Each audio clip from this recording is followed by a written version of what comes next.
Hello friends. Did you know nearly 80% of those who watch my videos aren't subscribed? If you enjoy these stories, please hit that subscribe button and leave a like. It really helps. Thank you for being here.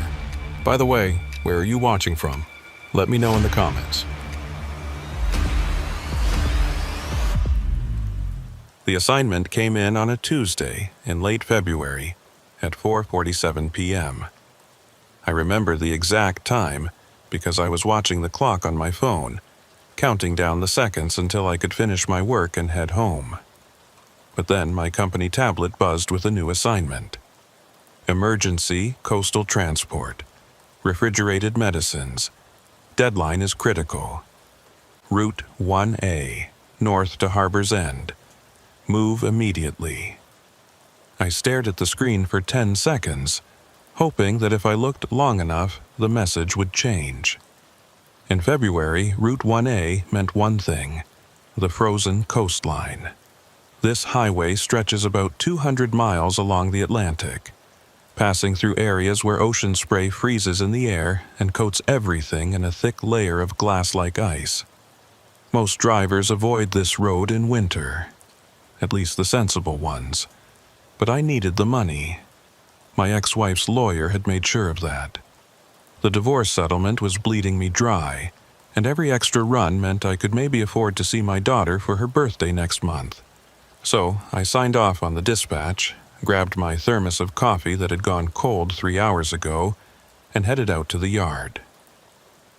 My rig was a 2015 Peterbilt, dark blue with silver stripes. She wasn't the newest truck in the fleet, but she was reliable. I'd been driving her for 2 years, ever since I started working for Northway Logistics. I did my pre-trip inspection in the fading daylight, checking the tires, the brake lines, the fifth wheel connection. Everything looked good. The refrigerated trailer was already loaded and hooked up, humming quietly as it kept whatever was inside at the required temperature. The sun was setting as I pulled out of the depot, painting the sky in shades of orange and purple that would have been beautiful if I wasn't so focused on the road ahead. I merged onto the highway heading north, leaving the city lights behind. The further I drove, the darker it got. By the time I reached the turnoff for Route 1A, it was full night. The temperature had dropped at least 15 degrees in the past hour. I could see it on the dashboard display, 18 degrees Fahrenheit and falling. The road ahead was empty, just 2 lanes of asphalt cutting through pine forests that seemed to press in from both sides. I flipped on the high beams and settled in for the long haul. Route 1A starts inland, winding through rural communities that look like they were abandoned sometime in the 1970s and never quite recovered. Boarded-up gas stations, churches with broken windows, the occasional house with a single light burning in the window, making me wonder who still lived out here and why. The road gradually curves eastward, and after about 40 miles, you start to smell the ocean even with the windows closed. I'd driven this route twice before, both times in summer. During the day, it's actually beautiful in a harsh, unforgiving kind of way. Rocky cliffs dropping straight down to the water. Seabirds wheeling overhead, waves crashing against stone formations that have stood there for millions of years. But at night, in winter, it becomes something else entirely. The first sign that I was getting close to the coast was the wind. It came out of nowhere, a sudden gust that rocked the truck and made me tighten my grip on the steering wheel. Then another gust, harder this time. The empty trailer behind me swayed slightly, and I eased off the accelerator. The last thing I needed was to jackknife on a coastal highway in the middle of the night. The trees thinned out, replaced by low scrub and rocks. Then the ocean appeared on my right, a vast darkness that seemed to absorb all light. The moon was up, nearly full, and it turned the frozen spray along the shoreline into something that glittered like broken glass. Beautiful and deadly. I checked the GPS. Harbor's End was still 93 miles away. I had maybe 4 hours of driving ahead of me, assuming the weather held and the roads stayed clear. I took a sip of cold coffee and grimaced. Should have stopped for a fresh cup, but the dispatcher had said, "Depart immediately," and I'd learned not to argue with dispatch. The highway here runs about 50 yards from the edge of the cliffs. There's no guardrail, just a white line painted on the asphalt, and then nothing but air and rocks and freezing water. I kept the truck firmly in the left lane, as far from that edge as possible.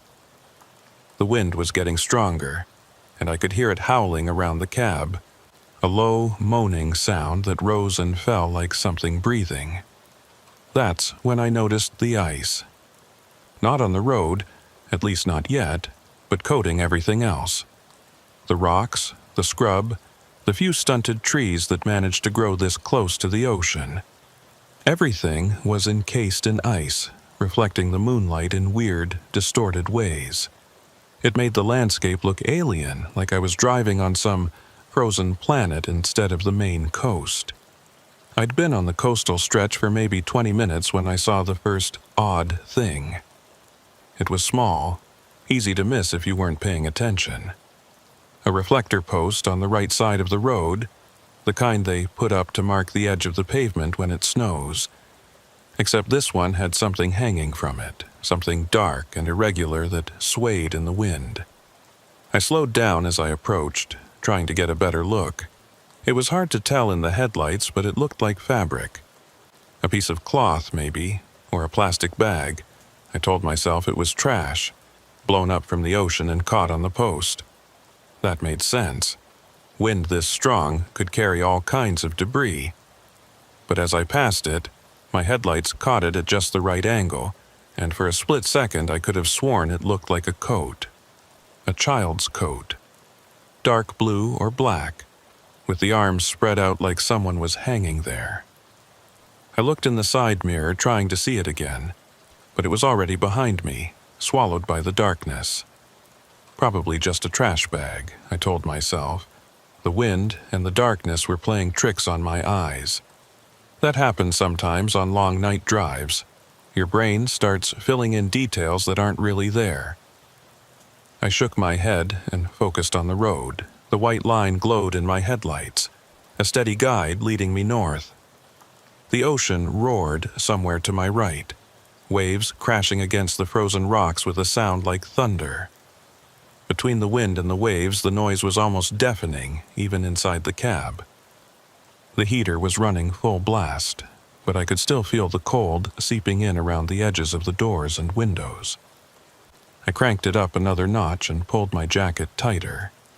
The temperature outside had dropped to 14 degrees. Inside the cab, it was maybe 65, but it felt colder. 10 miles later, I saw another reflector post. This one also had something hanging from it.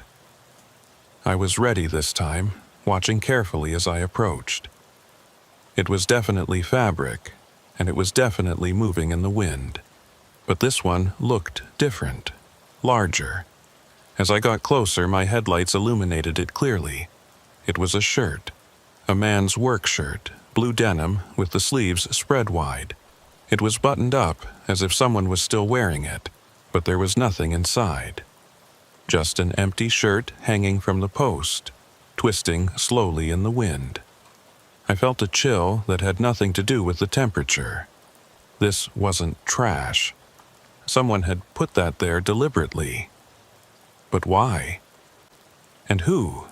I kept driving, but I was watching the right side of the road more carefully now. Sure enough, a few miles later, there was another post. Another piece of clothing. This one looked like pants, tied around the post with the legs dangling down. Then a jacket, then what looked like a dress. Every few miles, another post, another article of clothing, all carefully arranged like scarecrows without bodies. All empty, all moving in the wind like they were alive.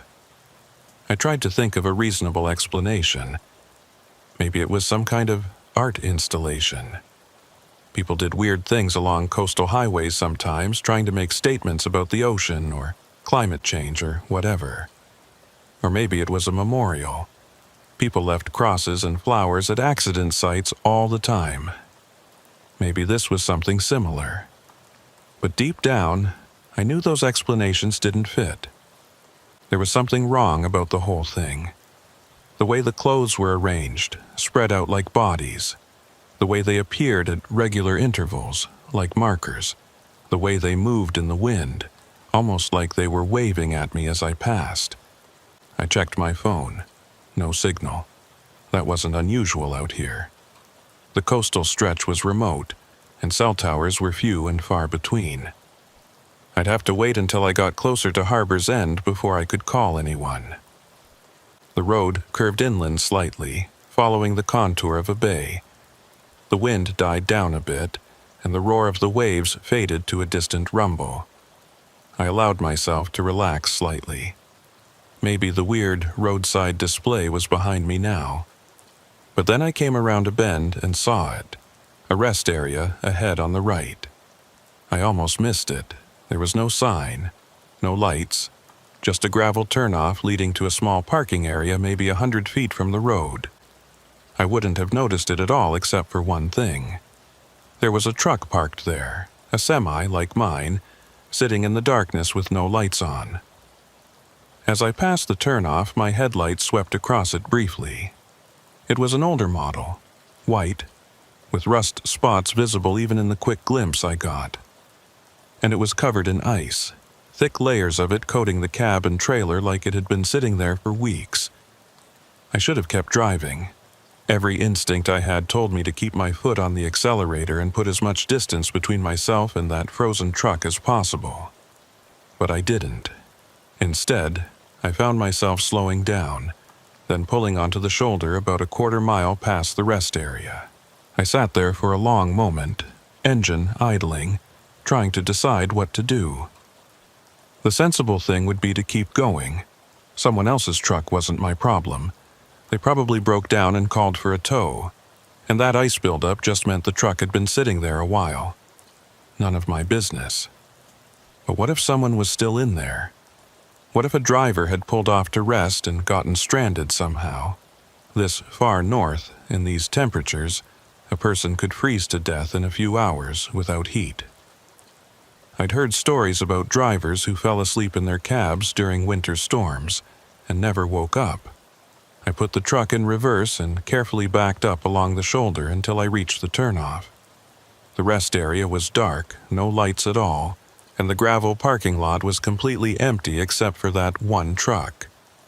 I pulled in slowly, my headlights sweeping across the scene. The truck definitely looked abandoned. The ice was so thick I couldn't see through the windows. The tires were buried in drifted snow that had frozen solid. I parked about 20 feet away, leaving my engine running and my lights on, and grabbed my flashlight from under the seat. The cold hit me like a physical blow when I opened the door. The wind had picked up again, blowing straight off the ocean, and it carried tiny particles of ice that stung my exposed skin. I pulled my jacket hood up and clicked on the flashlight. Walking toward the abandoned truck felt wrong. Every step I took, some part of my brain was screaming at me to turn around and get back in my warm cab. But I kept going, my boots crunching on the frozen gravel. Up close, the truck looked even worse. The ice wasn't just coating it.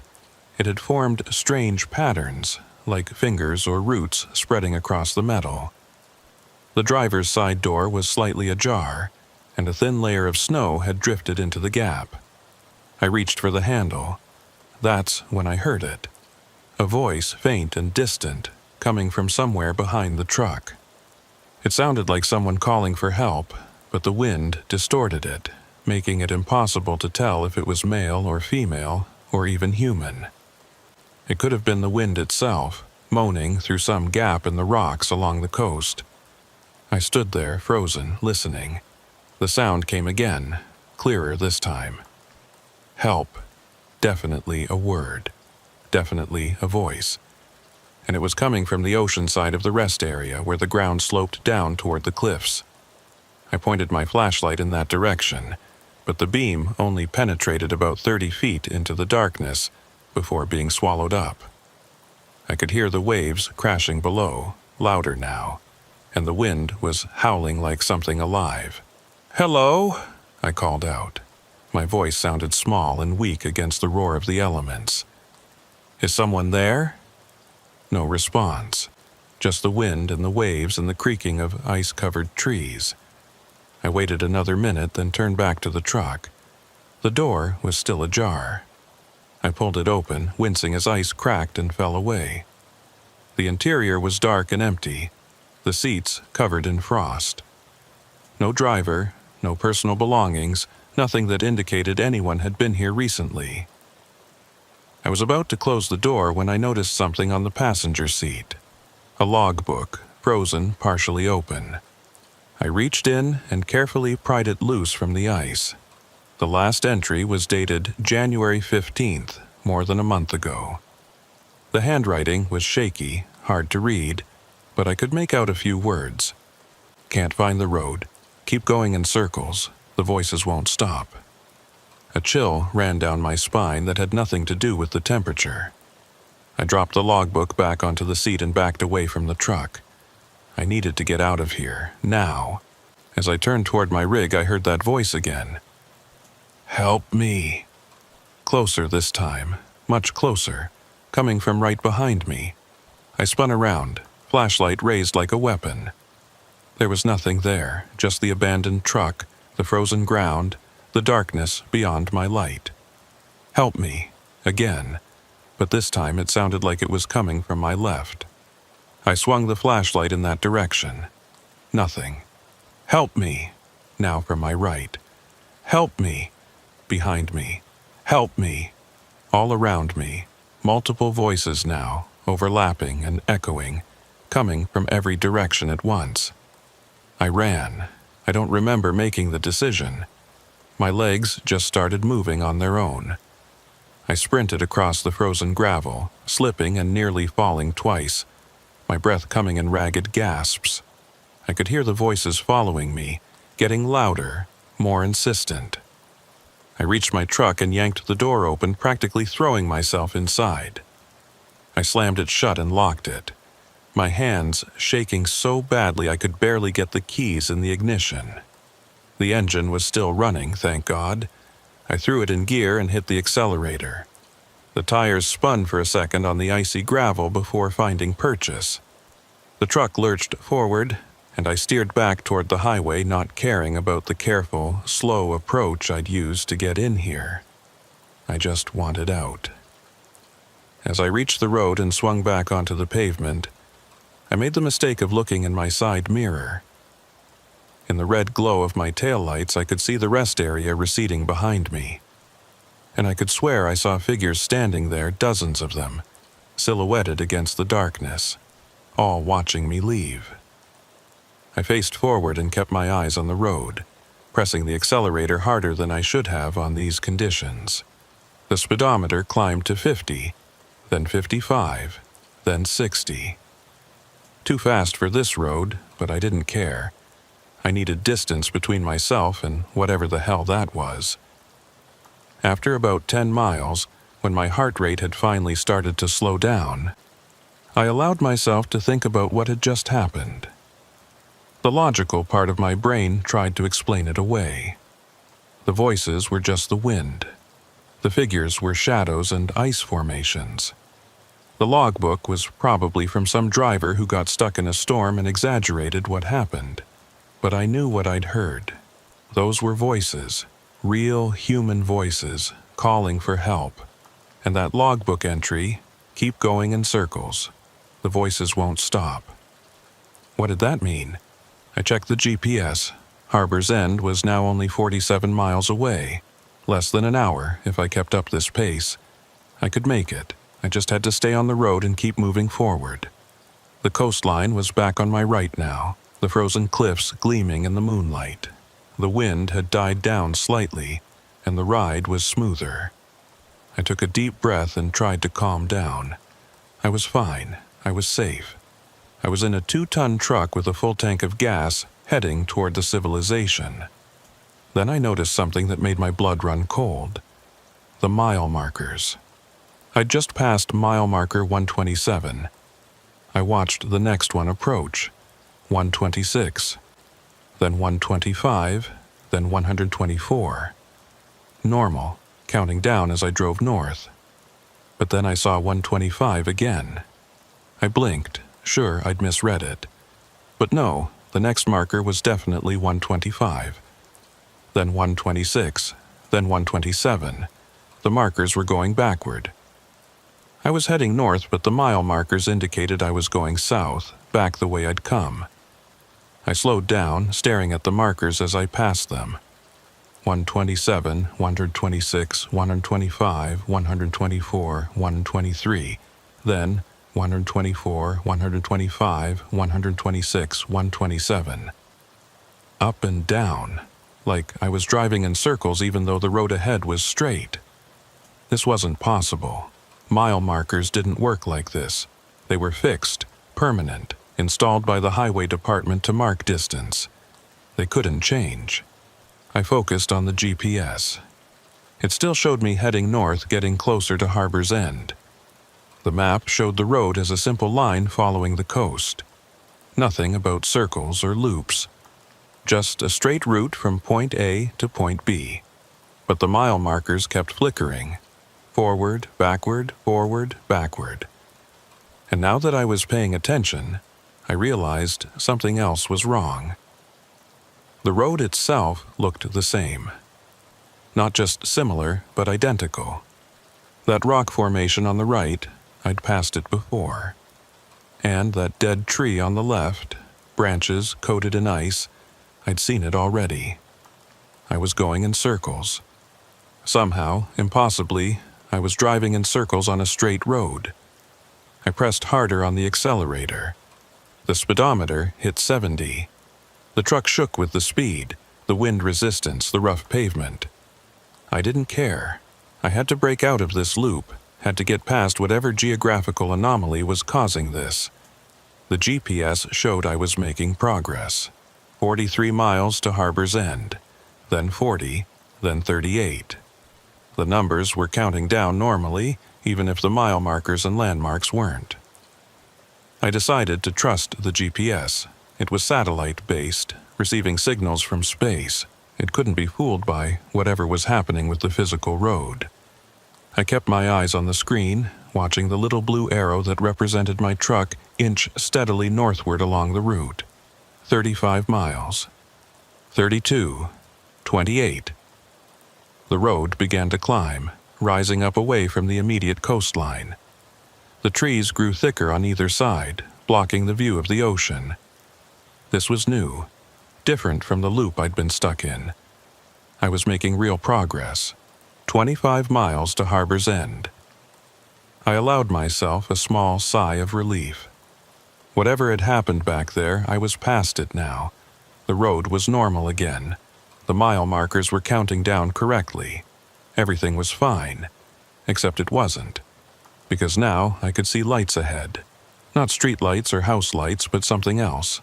They were blue-white and bright, like the emergency flashers on a police car, but not flashing, just glowing steadily in the darkness ahead. As I got closer, I realized what I was looking at. A truck. Another semi parked on the shoulder covered in ice, and it looked exactly like the abandoned truck from the rest area. I slowed down as I approached, my heart hammering in my chest. This couldn't be the same truck. I'd left that rest area miles behind. The GPS confirmed I'd been driving steadily north for the past half hour. There was no way I'd somehow circled back. But as my headlights illuminated it, I could see the rust spots in the same places, the same thick coating of ice with those strange finger-like patterns. The driver's door was ajar, just like before, with snow drifted into the gap. I didn't stop this time. I kept rolling past, my eyes locked on the truck as I went by. The passenger window was coated in ice, but I could swear I saw a shadow inside. A darker shape against the frosted glass. Like someone was sitting there watching me pass. I looked away and focused on the road ahead. My hands were shaking on the steering wheel.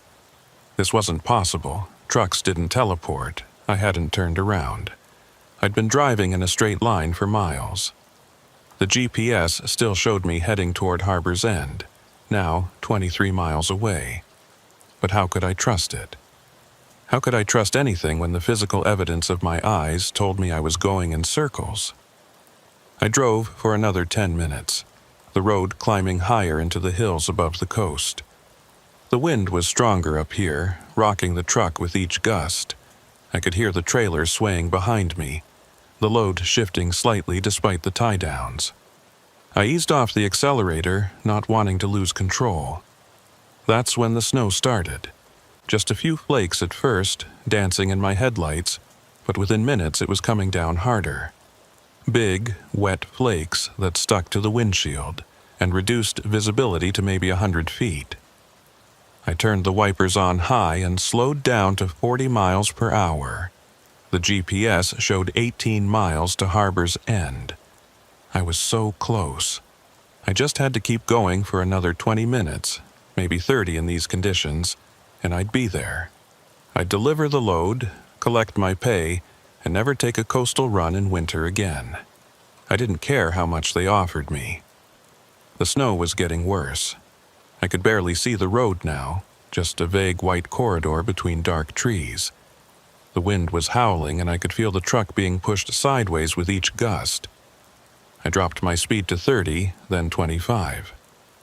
Something appeared in my headlights ahead. I squinted through the snow, trying to make it out.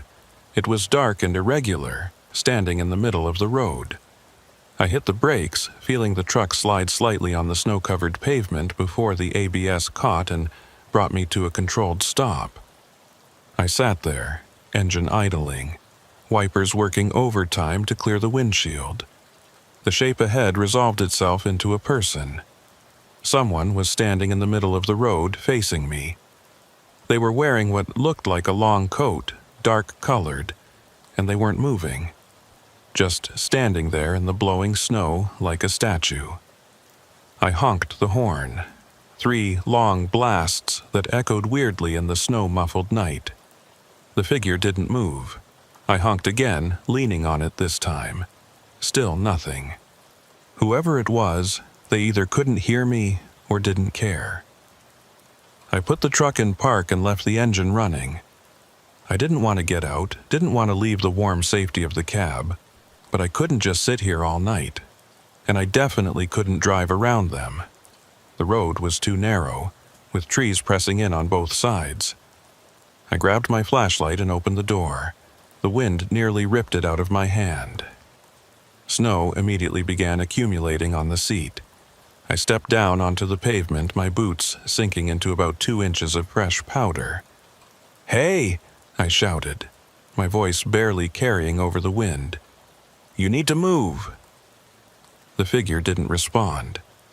I walked toward it, the flashlight beam bouncing crazily in the blowing snow. As I got closer, details became visible.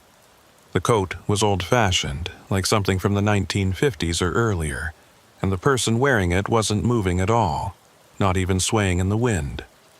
I was about 20 feet away when I realized why.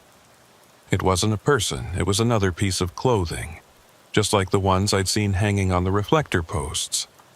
This coat was much larger, heavier, and someone had stuffed it with something to make it stand upright.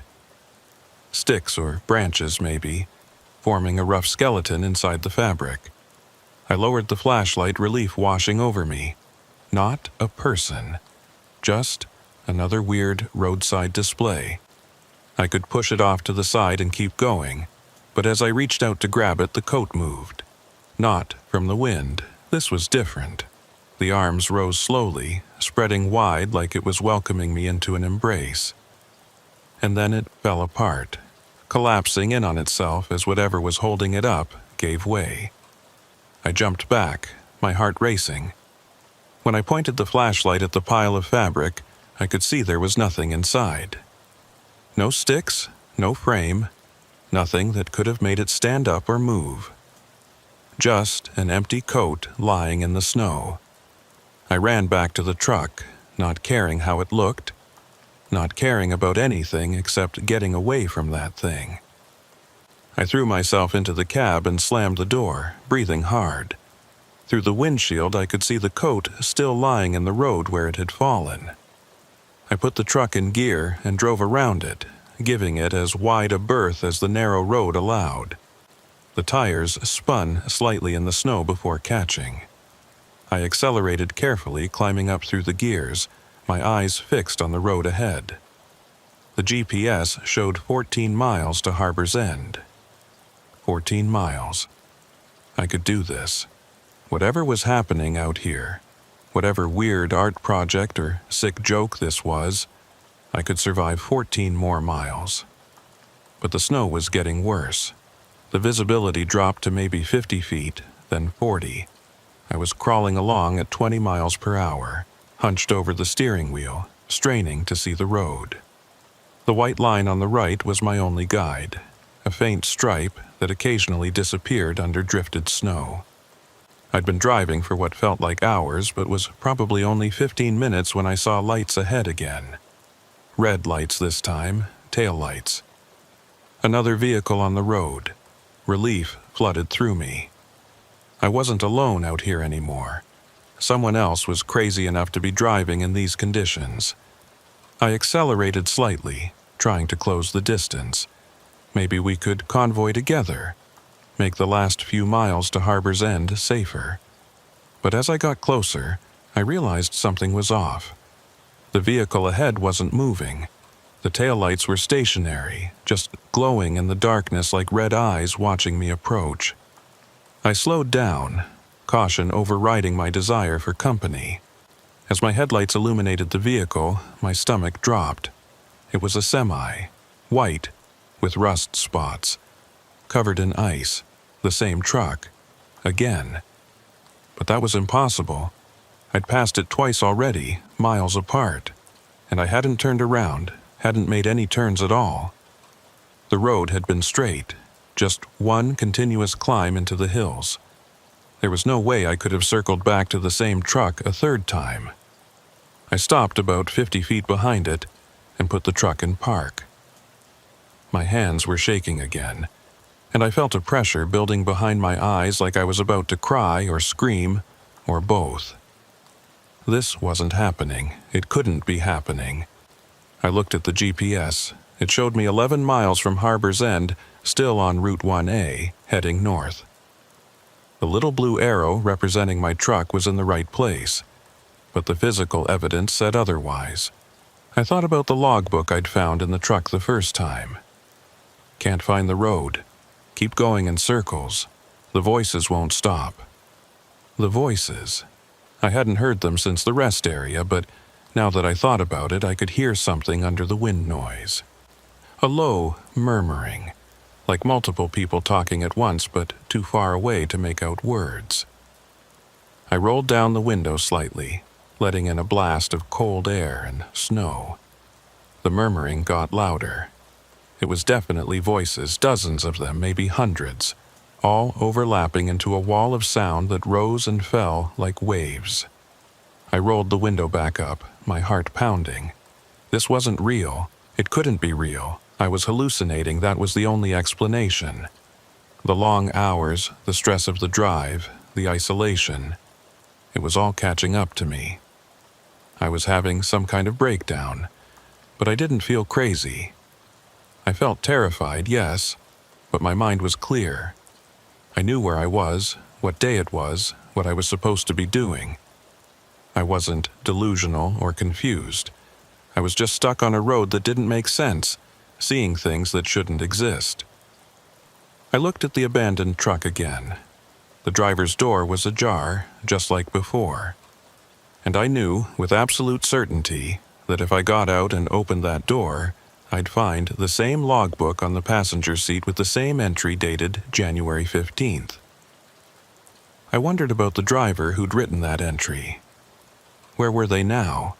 Still out here somewhere, wandering in the snow, their voice adding to the chorus I could hear murmuring in the darkness. The snow was piling up on my windshield faster than the wipers could clear it. I needed to move, needed to make a decision. I could sit here until the storm buried me, or I could keep driving and hope that somehow, eventually, I'd break out of this loop. I chose to drive. I put the truck in gear and steered around the abandoned vehicle, my tires crunching through deepening snow. As I passed it, I refused to look at the driver's side window. I didn't want to see if there was someone, or something, sitting inside this time. The road ahead disappeared into a white wall of blowing snow. I could barely see 10 feet in front of the truck. This was insane. I should pull over, wait out the storm. But where? There was nowhere to stop that felt safe. And part of me feared that if I stopped moving, I'd never start again. I'd become another abandoned truck on the side of Route 1A, another mystery for the next driver who came through. I kept going, creeping along at 15 miles per hour, using the barely visible edge line as my guide. The wind was screaming now, rocking the truck so hard I had to fight the wheel to keep it straight. The load in the trailer was shifting. I could hear it sliding back and forth despite the straps. 9 miles to Harbor's End, according to the GPS. But I didn't trust it anymore. The numbers could say anything. I could drive for hours and still see the same distance displayed. Something darted across the road ahead. I caught just a glimpse in the headlights. A dark shape, low to the ground, moving fast from right to left. I slammed on the brakes and the truck slid for what felt like forever before stopping. I sat there, breathing hard, staring at the empty road ahead. What had that been? An animal? A deer, maybe? Or a dog? It had moved wrong, though, too fast, too fluid. Not like any animal I'd ever seen. The voices were louder now. I could almost make out words. Help! Lost! Cold! Can't find... I cranked up the radio, trying to drown them out. Static roared from the speakers, punctuated by strange howls and whistles that might have been interference or might have been something else. I spun through the channels, AM, FM, CB, but there was nothing except noise. No music, no talk shows, no weather reports. Just static and those weird sounds that almost seemed to form words. I turned it off. The silence was worse somehow. I could hear the voices clearly now, coming from all directions, pressing against the cab like invisible hands. Lost, help us, so cold, can't find the way, shut up! I screamed at them, slamming my palm against the steering wheel. Shut up, shut up, shut up! The voices stopped, completely, instantly. Even the wind seemed to die down. The sudden silence was deafening. I sat there in the eerie quiet, my breath coming in short gasps. Snow continued to fall, but gently now, straight down instead of being driven sideways by the wind. I could see maybe 100 feet ahead, and what I saw made my heart sink. The road ahead was blocked, not by another truck or a fallen tree, but by a wall of ice. It rose straight up from the pavement, maybe 20 feet high, completely filling the road from edge to edge. The surface was rough and irregular, covered in strange formations that looked almost like faces pressed against the ice from the inside. I stared at it, my mind refusing to process what I was seeing. Roads didn't just end in walls of ice. That wasn't a thing that happened in the real world. But there it was, solid and impassable, blocking my way forward. I checked the GPS, 7 miles to Harbor's End. The map showed the road continuing straight ahead, no obstacles, no barriers. Just a normal highway leading to a normal town. I looked up at the ice wall again. It was still there. And now that I was really looking at it, those face-like formations were moving. Slowly, almost imperceptibly, mouths opening and closing, eyes tracking my movements. I threw the truck in reverse and backed up, my hands slipping on the wheel. I didn't care about careful or controlled anymore. I just needed to get away from that wall and whatever was frozen inside it. The truck lurched backward, the trailer fishtailing slightly in the snow. I straightened it out and kept reversing until I'd put maybe 100 yards between myself and the ice wall. Then I stopped and tried to think. I couldn't go forward. I couldn't go back. Every time I tried, I ended up at that abandoned truck. I was trapped on a stretch of road that looped back on itself, with no visible exit and no way to call for help. The logical part of my brain kept insisting there had to be an explanation. Geographic anomaly, navigation error, equipment malfunction, something rational and explainable, but the rest of me knew better. This was something else, something outside the normal rules of reality. I thought about that logbook again. The driver who'd written it had been stuck just like me, driving in circles, unable to find the way out. What had happened to them? Were they still out here somewhere? Or had they found a way out that I hadn't discovered yet? Or had they become part of the voices, part of the chorus of lost souls calling for help in the darkness? I shook my head, trying to clear that thought. I wasn't going to end up like that. I was getting out of here. I just needed to figure out how. I looked around, really looked, trying to see past the snow and darkness for anything that might help. The trees on either side of the road were thick, impenetrable. No way to drive through them. But maybe there was a side road I'd missed, a turnoff or logging trail that wasn't on the GPS. I put the truck in drive and crept forward slowly, scanning both sides of the road. The snow was letting up again, and visibility was improving. I could see maybe 200 feet now, enough to spot any gaps in the tree line. Nothing on the left. But on the right, about a quarter-mile ahead, there was something. Not a road exactly, but a break in the trees. A space where I might be able to turn around if I was careful. I approached it slowly, my headlights illuminating what looked like an old access road or driveway. It was narrow, barely wide enough for my truck, and it was completely unplowed.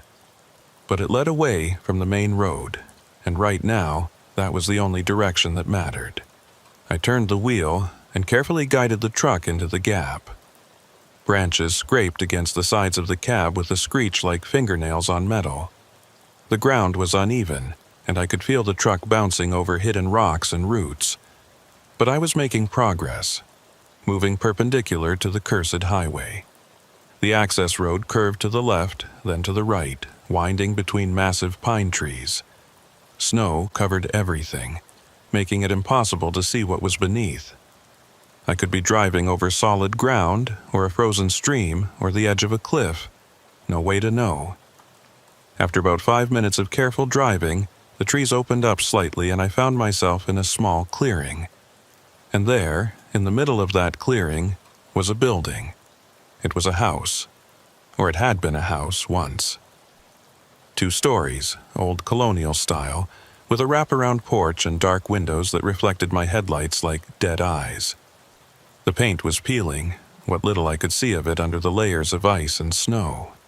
One of the porch posts had collapsed, leaving that section of the roof sagging at a dangerous angle. I sat in the idling truck, staring at the house, trying to decide what to do. Every instinct screamed at me to turn around and find another way out. But the clearing wasn't quite large enough for a full turn with the trailer attached, and backing up that winding access road in the dark seemed like a good way to crash into a tree. Besides, the house meant people had lived here once. And if people had lived here, there had to be a real road leading out. Maybe on the other side of the building, a proper driveway that connected to a different highway. A way out of this nightmare. I pulled forward slowly, circling around to the far side of the house. There was a road there, just barely visible under the snow. It was narrow, but looked passable. It led off into the trees, heading roughly northeast if I was reading the compass correctly. Hope flickered in my chest. This could be it. An escape route the GPS didn't know about because it was private property or unmaintained. I could follow it, get back to civilization, and never think about Route 1A again. But first, I needed to make sure. I needed to see where this road went before committing to it. If it dead-ended a mile up, I'd be stuck trying to back a 50-foot trailer through the woods in the dark. I put the truck in park but left the engine running. I'd just walk up the road a little way, scout it out, and come back. 5 minutes, 10 at most. I grabbed my flashlight and my phone, even though it still showed no signal, and stepped out of the cab. The cold was brutal. The wind had picked up again, driving snow into my face like needles. I pulled my hood tight and started walking up the road, sweeping my flashlight back and forth to make sure I didn't step into a ditch or hole. The road curved gently through the trees and I followed it for maybe 200 yards. It was rough but seemed solid enough under the snow. No major obstacles, no washouts. I could probably drive it safely. I was about to turn back when I heard something that stopped me cold. A voice, calling from somewhere behind me. "Hello? Is someone there?" I spun it around, my flashlight beam cutting through the falling snow. There was nothing visible, just trees and darkness. But the voice came again, clearer this time. "Please, I need help." It was coming from the direction of the house. I hesitated, every nerve in my body telling me to run back to my truck and get out of here. But what if someone really was in trouble? What if someone had taken shelter in the abandoned house and needed help? I turned and headed back toward the clearing, my flashlight probing ahead. As I emerged from the trees, I could see the house more clearly. One of the upstairs windows had a faint light in it now, flickering like a candle. "Hello?" I called out. "I'm here to help." The light in the window moved, shifted, as if someone was carrying it from one room to another. Then it appeared in a downstairs window, and I could see a silhouette behind the glass. A person, definitely a person, waving at me. I approached the porch cautiously, my boots creaking on the old wooden steps. The front door was slightly open, swinging gently in the wind. I pushed it wider and stepped into a dark hallway. "Hello? Where are you?" The light appeared at the end of the hall, illuminating a doorway to what looked like a kitchen. I walked toward it, my flashlight beam bouncing off walls covered in peeling wallpaper and family photos in dusty frames. The faces in the photos seemed to watch me as I passed. I reached the kitchen doorway and looked inside. The room was empty. No light, no person, nothing. Just an old kitchen with a rusted stove and a table covered in debris. "Where are you?" I called again, louder this time. A creak from above. Footsteps on the second floor, slow and deliberate, moving from one end of the house to the other. I pointed my flashlight at the ceiling, tracking the sound. "I'm coming up," I announced, not sure why I felt the need to warn whoever it was. "Stay where you are." I found the stairs and climbed them carefully, testing each step before putting my full weight on it. Some of them groaned ominously, and one felt soft enough that I skipped it entirely. At the top was a landing with 4 doors, all closed. The footsteps had stopped.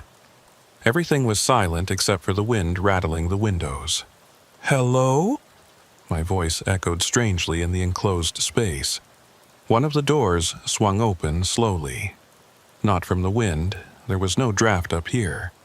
It just opened on its own, revealing a dark bedroom beyond. I approached it with my flashlight raised. The room was empty except for an old bed frame and a dresser with a cracked mirror. But on the floor, in the dust, I could see footprints. Fresh ones, made recently, leading to the window. I walked over and looked out. The window faced the clearing where my truck was parked, engine still running, headlights cutting through the snow. And standing next to my truck, looking up at the house, was a figure in a long dark coat. My blood ran cold. I was up here. No one had passed me on the stairs. So, who was that standing by my truck? As I watched, the figure raised one arm and pointed directly at the window I was looking through. Directly at me. I stumbled backward, nearly tripping over the footprints in the dust. I needed to get out of this house, get back to my truck, get the hell away from here. I ran for the stairs, taking them 2 at a time, Not caring about the creaking or the soft wood, I burst through the front door and into the snow, sprinting across the clearing toward my truck. The figure by the truck didn't move. As I got closer, I could see it more clearly in my headlights. It was wearing the same kind of old-fashioned coat I'd seen standing in the road earlier. And it was completely still, not even swaying in the wind. I slowed down, circling wide to approach the driver's side door from an angle that kept the truck between me and the figure. I climbed into the cab and immediately locked the doors, my hands shaking so badly I could barely manage it. The figure still hadn't moved. I put the truck in gear and started rolling forward, heading for the road I'd scouted earlier. As I passed the figure, I made the mistake of looking at it directly. It had no face. Where the features should have been, there was just smooth, blank ice. And yet, I had the overwhelming sensation that it was watching me, tracking my movement with eyes that didn't exist. I pressed the accelerator, not caring about the careful approach anymore. The truck bounced over the rough ground, the trailer swaying wildly behind me. I reached the road and turned onto it, accelerating as fast as I dared in these conditions. In my side mirror, I could see the house and the clearing receding behind me. The figure was gone. No, not gone. It was standing in the road now, in the middle of the path I'd just driven on, still pointing at me with that one raised arm. Then the trees blocked my view, and it was gone. I focused on the road ahead, such as it was. In the dark and snow, it was almost impossible to follow. I was steering by instinct more than sight, trying to keep between the trees, hoping I was still on the road and not about to crash into a ravine. The compass on my dashboard showed I was heading northeast, which was right. If I could just keep going in this direction, I'd eventually hit another highway or town or something. I had to, but the road seemed to be deteriorating. What had been rough but passable was becoming nearly impassable. Rocks and roots protruded through the snow, jolting the truck with each impact. Branches scraped the sides constantly now, and I could hear the trailer hitting obstacles that I couldn't see. Then, without warning, the road just ended. My headlights illuminated a wall of trees ahead, packed so tightly together that even a person would have trouble squeezing through. I slammed on the brakes and stopped with the front bumper maybe a foot from the nearest trunk. I sat there, breathing hard, trying to process this. The road had led here. I'd been following it for nearly a mile. Roads didn't just end like this. There had to be a way through. I opened the door and got out with my flashlight, walking up to examine the trees.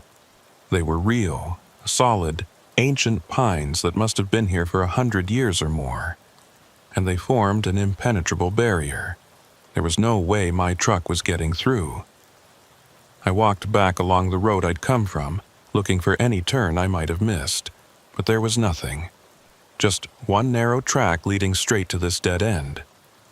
This didn't make sense. But then, nothing about tonight made sense. I was in a nightmare version of reality where roads looped back on themselves, houses had occupants that weren't there, and figures made of ice pointed at you with absent eyes. I got back in the truck and sat there, trying to think.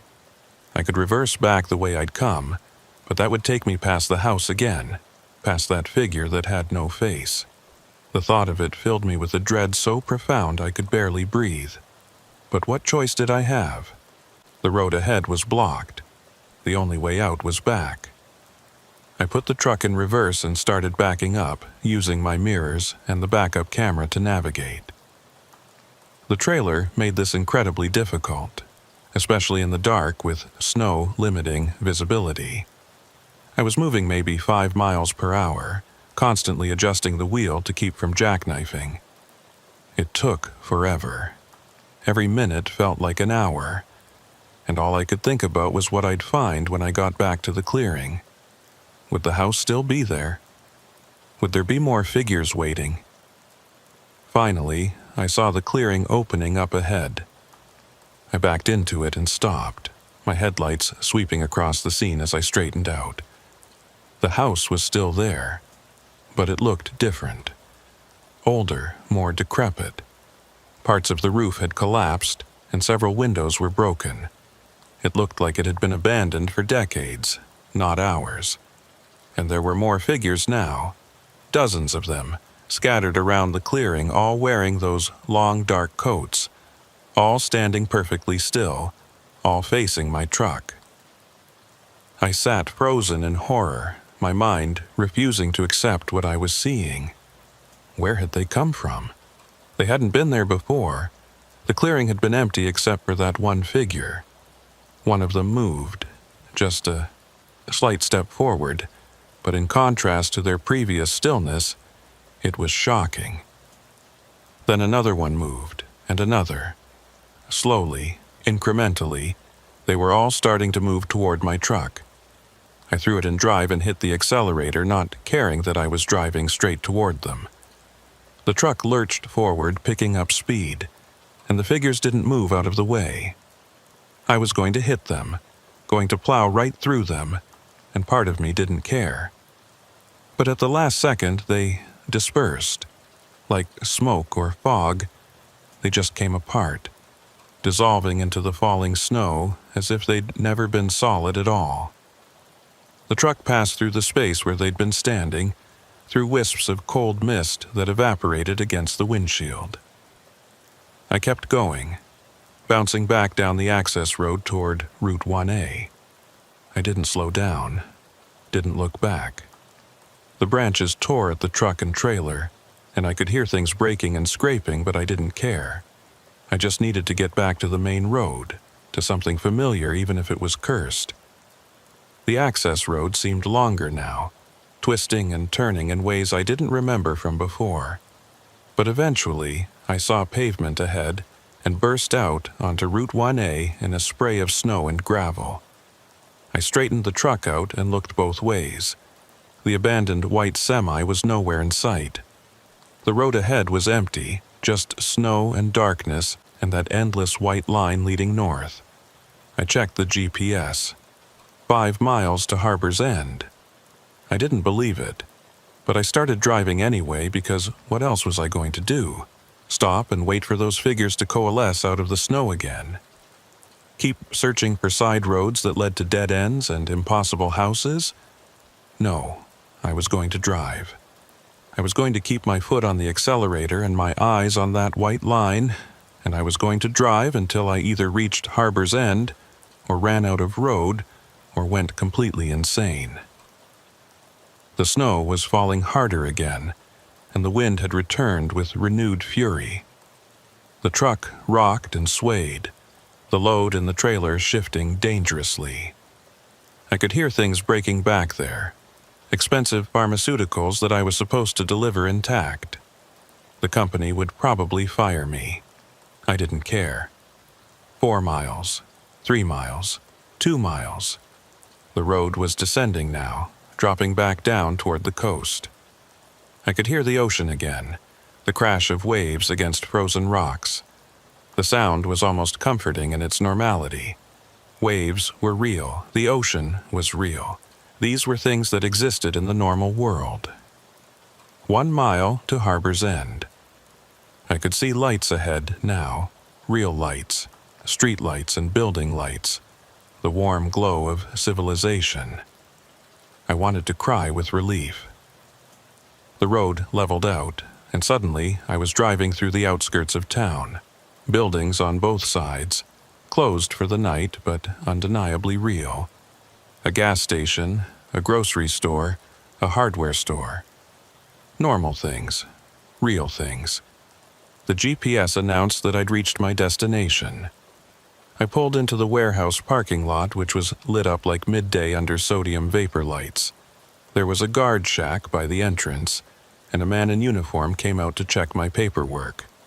"Rough night?" he asked, looking at the damage to my truck. "You have no idea," I said. My voice sounded strange, rough and strained. He checked my delivery order and waved me through to the loading dock. I parked and sat there for a moment, just breathing, letting the reality of the warm lights and solid buildings sink in. I'd made it. I was safe. I climbed out of the cab and walked around to the trailer. The damage was worse than I'd thought. Deep gouges in the sides like something with claws had raked across it. Several panels were dented or torn, but it was still intact, still sealed. The warehouse crew started unloading while I filled out the paperwork. They didn't comment on the damage, and I didn't explain it. What would I say? That I'd driven through a ghost forest where faceless figures watched me from the snow? They'd think I was crazy. Hell, I thought I was crazy. But when I signed the delivery confirmation, I noticed the date stamp.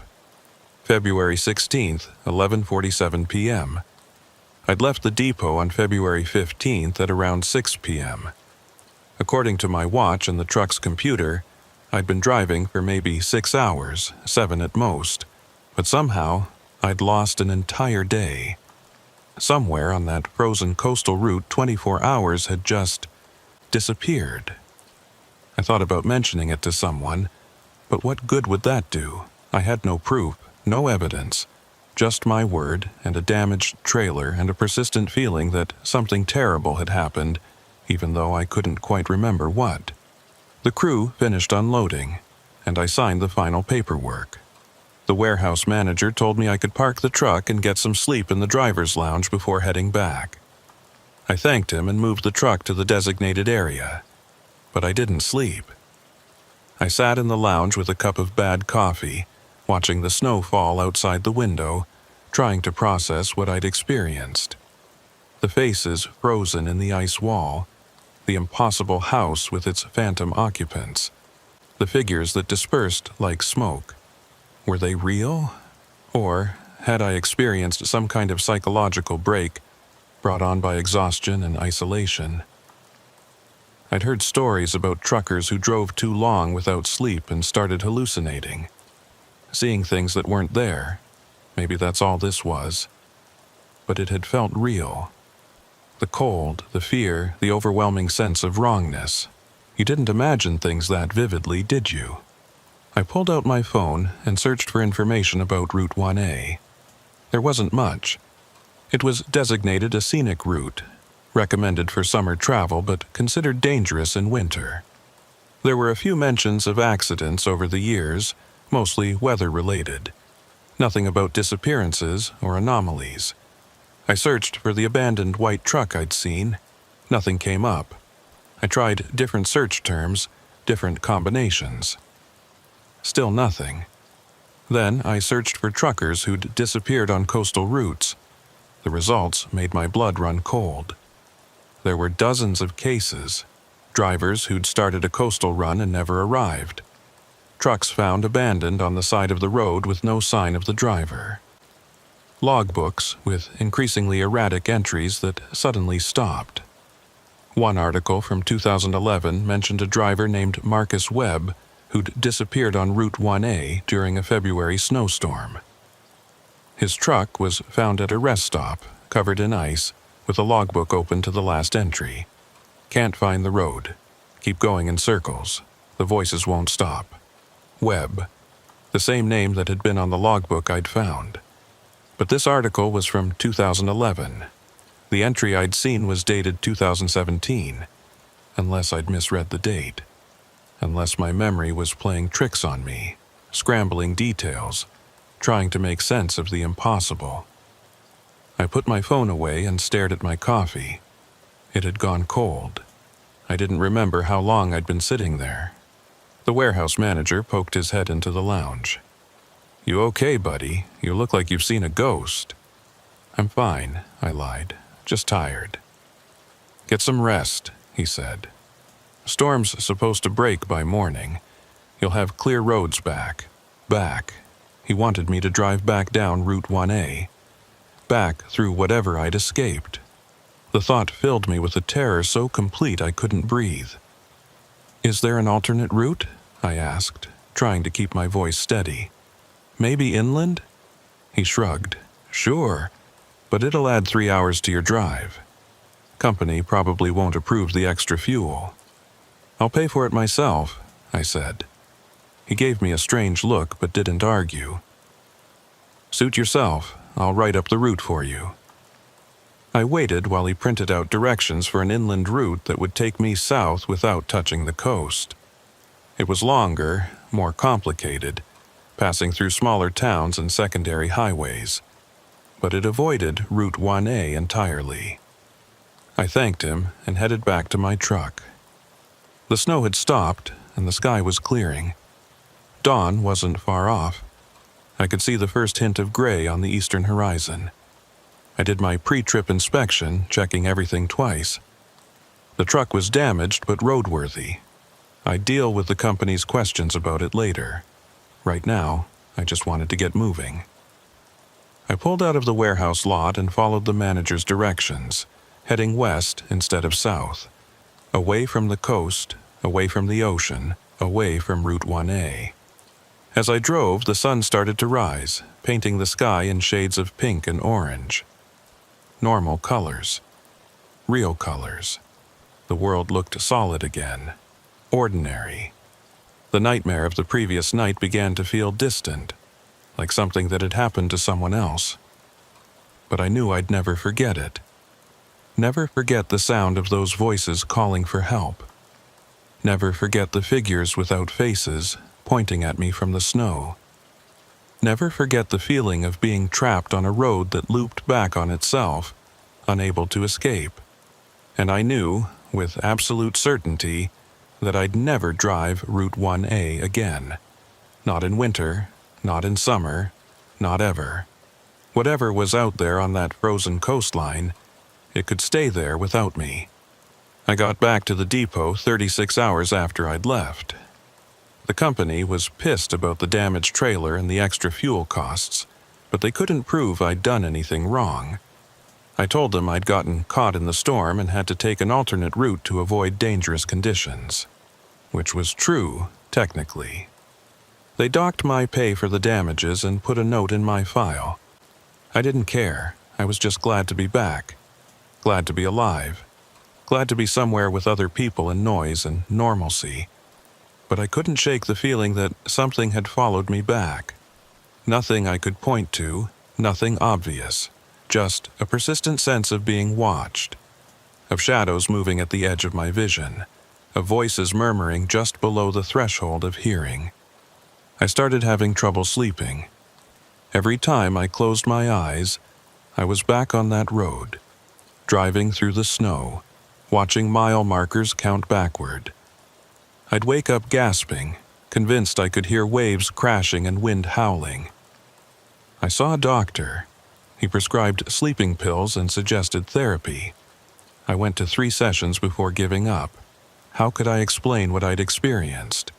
The therapist would think I was delusional. Hell, I thought I was delusional. But the dreams didn't stop, and they got worse. More vivid, more detailed. I started dreaming about the house in the clearing, walking through its rooms, finding things I hadn't seen during my brief time there. Messages scratched into walls. Names carved into floorboards. Dozens of names, maybe hundreds, all different drivers who'd taken the same route and never made it out. In the dreams, I could hear their voices clearly. They were the ones calling for help on that frozen road.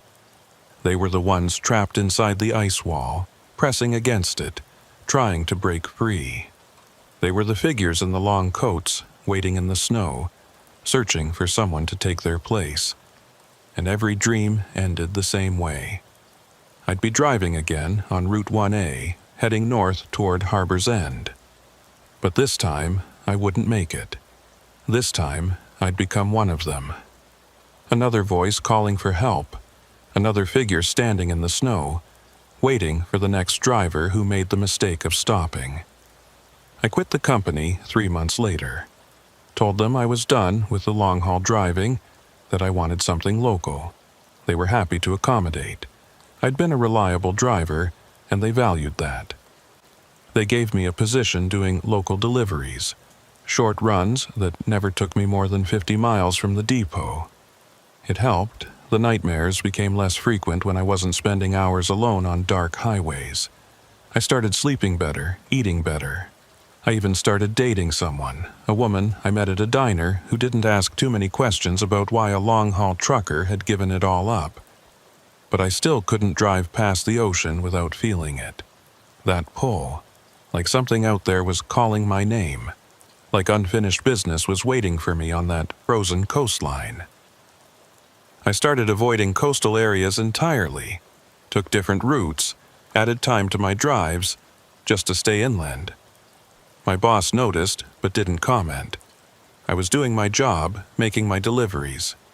What did it matter how I got there? 6 months after that night, I was making a delivery to a warehouse in northern Massachusetts. It was supposed to be simple. Pick up a load of auto parts and bring them back to the depot. I'd done it a dozen times before, but when I got to the warehouse, the foreman told me there'd been a change. They needed the parts delivered to a different location, a coastal town about an hour north. He showed me the address, Harbor's End. I stared at the paper, my hands starting to shake. "I can't," I said. "I can't go there." The foreman frowned. "What do you mean you can't? It's just a delivery." "I can't," I repeated, hearing the panic in my own voice. "Please. Anywhere else. I'll take it anywhere else." He looked at me like I was crazy. Maybe I was. "Look, buddy, I don't know what your problem is, but this is the delivery. You don't want to do it. I'll call your company and they can send someone else." I almost said yes, almost told him to call and get a different driver. But I knew what that would mean. Questions I couldn't answer. Maybe losing my job. And for what? Because I was afraid of a road? I took the paper from him with shaking hands. "I'll do it," I said. The drive north was torture. Every mile felt like a countdown to something terrible. I tried to convince myself it would be fine. I'd be taking a different route this time, a main highway that ran parallel to the coast but never actually touched it. I wouldn't have to drive Route 1A. I wouldn't have to face whatever was waiting there. But as I got closer, I realized the main highway was closed for construction. There was a detour sign, pointing toward a smaller road. A coastal road, Route Way. I pulled over, my heart hammering. I couldn't do this. I couldn't drive that road again. But the only alternative was to turn around, go back, admit defeat. And something about that felt wrong. Like I'd be running from a problem that would never go away unless I faced it. So I drove. I merged onto Route 1A, heading north, my hands white-knuckled on the steering wheel, every nerve in my body screaming at me to turn back. The road looked different in daylight. Ordinary. Just a normal coastal highway with scenic views of the ocean. I passed the spots where I'd seen the clothing hanging from posts, but there was nothing there now. Just empty reflector posts marking the edge of the pavement. I passed the rest area where I'd found the abandoned truck. It was empty, just a gravel lot with some trash cans and a portable toilet. No truck, no ice, no voices. Everything looked completely normal. I started to relax. It had been the storm, I told myself. The darkness and the snow and my own exhaustion. I'd hallucinated the whole thing. There was nothing supernatural about this road. It was just a road. But then I came around a curve and saw it.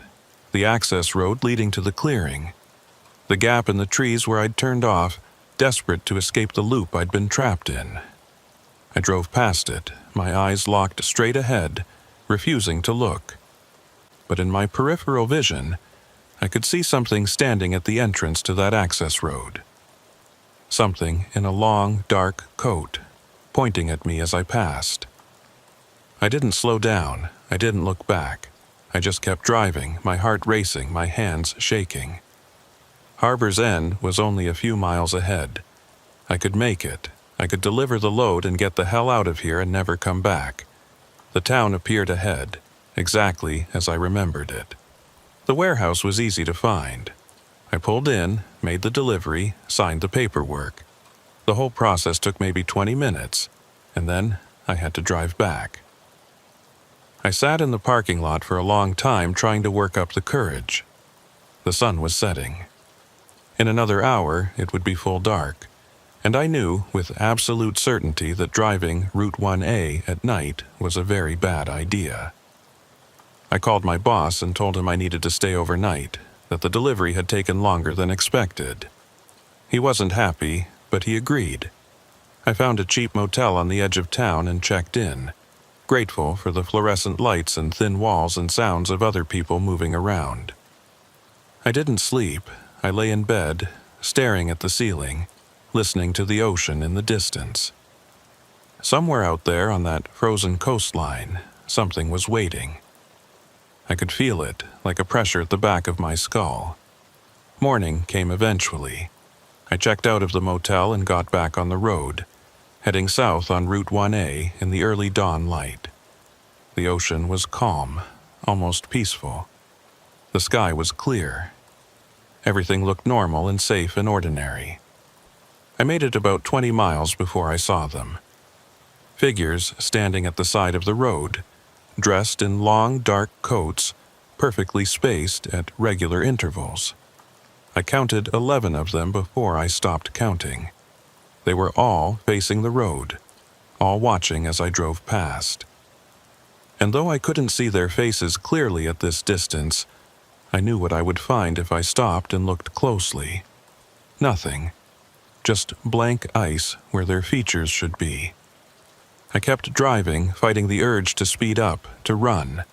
They couldn't hurt me as long as I stayed on the road, as long as I kept moving. That's what I told myself. But one of them moved. As I passed, it turned its head to follow my progress. Then another one moved, and another. By the time I was past them all, they were all turned around, all watching me drive away. In my rearview mirror, I could see them starting to walk. Not toward me, but in the same direction I was traveling. Following me, matching my speed even though I was doing 60 and they were on foot. I pressed the accelerator harder, 70, 80. The truck wasn't designed for this kind of speed, especially not on these roads, but I didn't care. I had to outrun them. Had to put distance between myself and whatever those things were. The speedometer hit 90. The truck was shaking, the trailer swaying dangerously. I was going to lose control, going to crash, but I couldn't slow down. The figures in my mirror were keeping pace, gliding over the pavement like they were skating on ice. Then, abruptly, they stopped. All of them at the same moment, like they'd hit an invisible barrier. They just stood there in the middle of the road, watching me pull away. I slowed down to a more reasonable speed, my heart still pounding. I'd crossed some kind of boundary, some line that they couldn't or wouldn't cross. I was safe, for now. I made it back to the depot without any other incidents. I turned in the truck, filed my reports, and went home. I didn't mention the figures on the road. What would I say? But I dream about them now, every night. I dream that I'm driving Route 1A, and they're waiting for me. More of them each time. And every dream they get a little closer, a little more real. I've stopped taking jobs that go anywhere near the coast. I've told my boss I have a medical condition that makes coastal driving dangerous. He accepted it without question, probably because I've never given him trouble before. But I know it's only a matter of time. Sooner or later, there will be a delivery I can't refuse, a route I can't avoid, and I'll find myself back on that frozen coastline, driving through the darkness, watching for figures in long coats. Maybe next time I won't make it out. Maybe next time I'll become one of them, another lost driver standing at the side of the road, waiting for the next person who makes the mistake of stopping to help. Or maybe I'm already one of them, and I just don't know it yet. Maybe I died on that road back in February, and everything since has been a dream. A dying hallucination as I freeze to death in an abandoned truck covered in ice. I don't know anymore. I don't know what's real and what isn't. All I know is that I still drive. Every day I get in a truck, and I drive. And every night, I dream of that frozen coastline, and the voices calling for help, and the figures without faces pointing at me from the snow. And every morning, I wake up wondering if this is the day I'll have to go back. The day I'll finally finish what I started on Route 1A. The day I'll find out what really happened to all those other drivers. The day I'll become another mystery, another abandoned truck, another name carved into the floorboards of that impossible house in the clearing. I still have the piece of paper with Harbor's End's address on it. I don't know why I kept it. I should have thrown it away, burned it, destroyed it. But it's in my glove compartment, and sometimes when I'm stopped at a red light or waiting to load, I take it out and look at it. And I feel that pull again, that sense of unfinished business, like there's something I left behind on that frozen coastline, something I need to go back for. I don't know what it is, but I know that someday I'll find out. Someday I'll go back. Maybe not today, maybe not tomorrow, but someday. Route 1A is waiting for me. It's always waiting. And when I finally answer its call, I don't think I'll be coming back.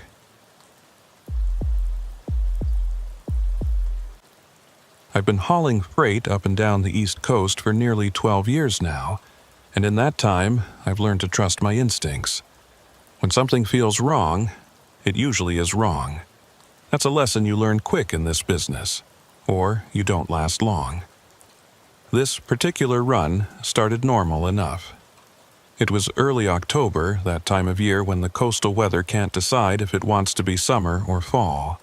I was driving a load of construction equipment from Portland down to a job site in Kittery, nothing special. The route was one I'd done dozens of times before, mostly following the old coastal highway that runs parallel to Route Me. I left Portland around 3 p.m., planning to make the delivery by 6 and be home in time for dinner. My wife had been on me about missing too many family meals, and I'd promised her I'd make this one. The load was secured, the truck was running smooth, and I had a full tank of diesel. Everything was perfect. The first hour passed without incident. The weather was clear, temperature in the low 60s, light traffic. I had the windows down and the radio playing classic rock, just cruising along and enjoying the ride. This was the part of the job I actually liked, when everything was going right and you could just focus on the road ahead. Around 4:30, I started looking for a place to grab coffee. There's a truck stop I usually hit about 40 miles south of Portland, right off the highway. Good coffee, clean bathrooms, and they don't give you grief about parking. But when I got there, the place was packed. Every parking spot taken, trucks lined up 3 deep at the fuel pumps. Some kind of convention or something must have been in town. I decided to skip it and push on. There were other places up ahead, smaller stops that the locals used. I could grab coffee at one of those and still make my delivery on time. That's when I saw the sign. It was old, faded, the kind of painted wood sign that looks like it's been standing since the 1960s. Harborview Truck Stop, 2 miles. An arrow pointed down a side road that branched off to the right. I didn't remember seeing that sign before, but then again, I usually stopped at the regular place and never needed to look for alternatives. Maybe I'd just never noticed it. The side road looked paved and well-maintained, so I figured why not. 2 miles wasn't far, and a smaller stop would probably be less crowded. I took the turn and followed the road as it wound through a stretch of pine forest. The trees here grew thick and close, their branches forming a canopy overhead that blocked out most of the afternoon sun. The road was narrow, barely wide enough for 2 vehicles to pass, and there were no center lines painted on the asphalt. After about a mile, the trees thinned out, and I caught glimpses of water through the gaps. The ocean, I assumed, though the angle was wrong for where I thought I was. The road curved to follow the shoreline, and I could hear waves crashing against rocks somewhere below. Then I saw the truck stop.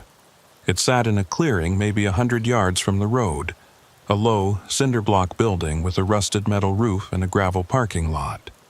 There were no other vehicles in sight. The windows were dark, and I couldn't see any lights on inside. But the sign out front said, Open 24 HRS, in red letters that were still clearly visible despite the weathering. And there was a Coca-Cola vending machine by the entrance that looked relatively new, its display panel glowing bright red in the fading light. I pulled into the parking lot, my tires crunching on the gravel. The place looked rough, but not abandoned. The building's paint was peeling and there were rust stains running down from the roof, but the lot was clear of debris and the front door looked intact. I parked and sat for a moment, looking the place over. Something about it felt off, though I couldn't put my finger on what exactly.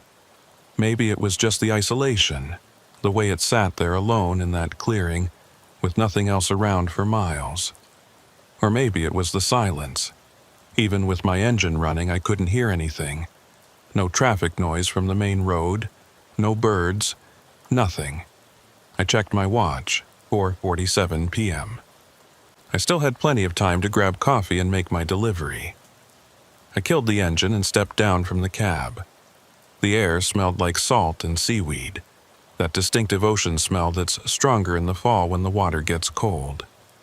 The wind was picking up, blowing in off the water, and I could hear it whistling through the trees behind the building.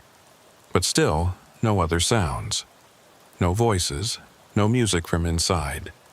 Nothing that suggested anyone was actually here. I walked across the gravel to the front door. There was a closed sign hanging in the window, but it was facing inward, which meant the place was supposed to be open. I pushed on the door, and it swung inward easily, a small bell tinkling as I entered. The interior was dimly lit by sunlight filtering through dirty windows. It was a typical truck stop layout. A small convenience store area with a few aisles of snacks and supplies, a counter with an old cash register, and a coffee station along the back wall. Everything looked old but functional, like it had been here for decades without much updating. But something was wrong with the details. The merchandise on the shelves was arranged too neatly, too perfectly.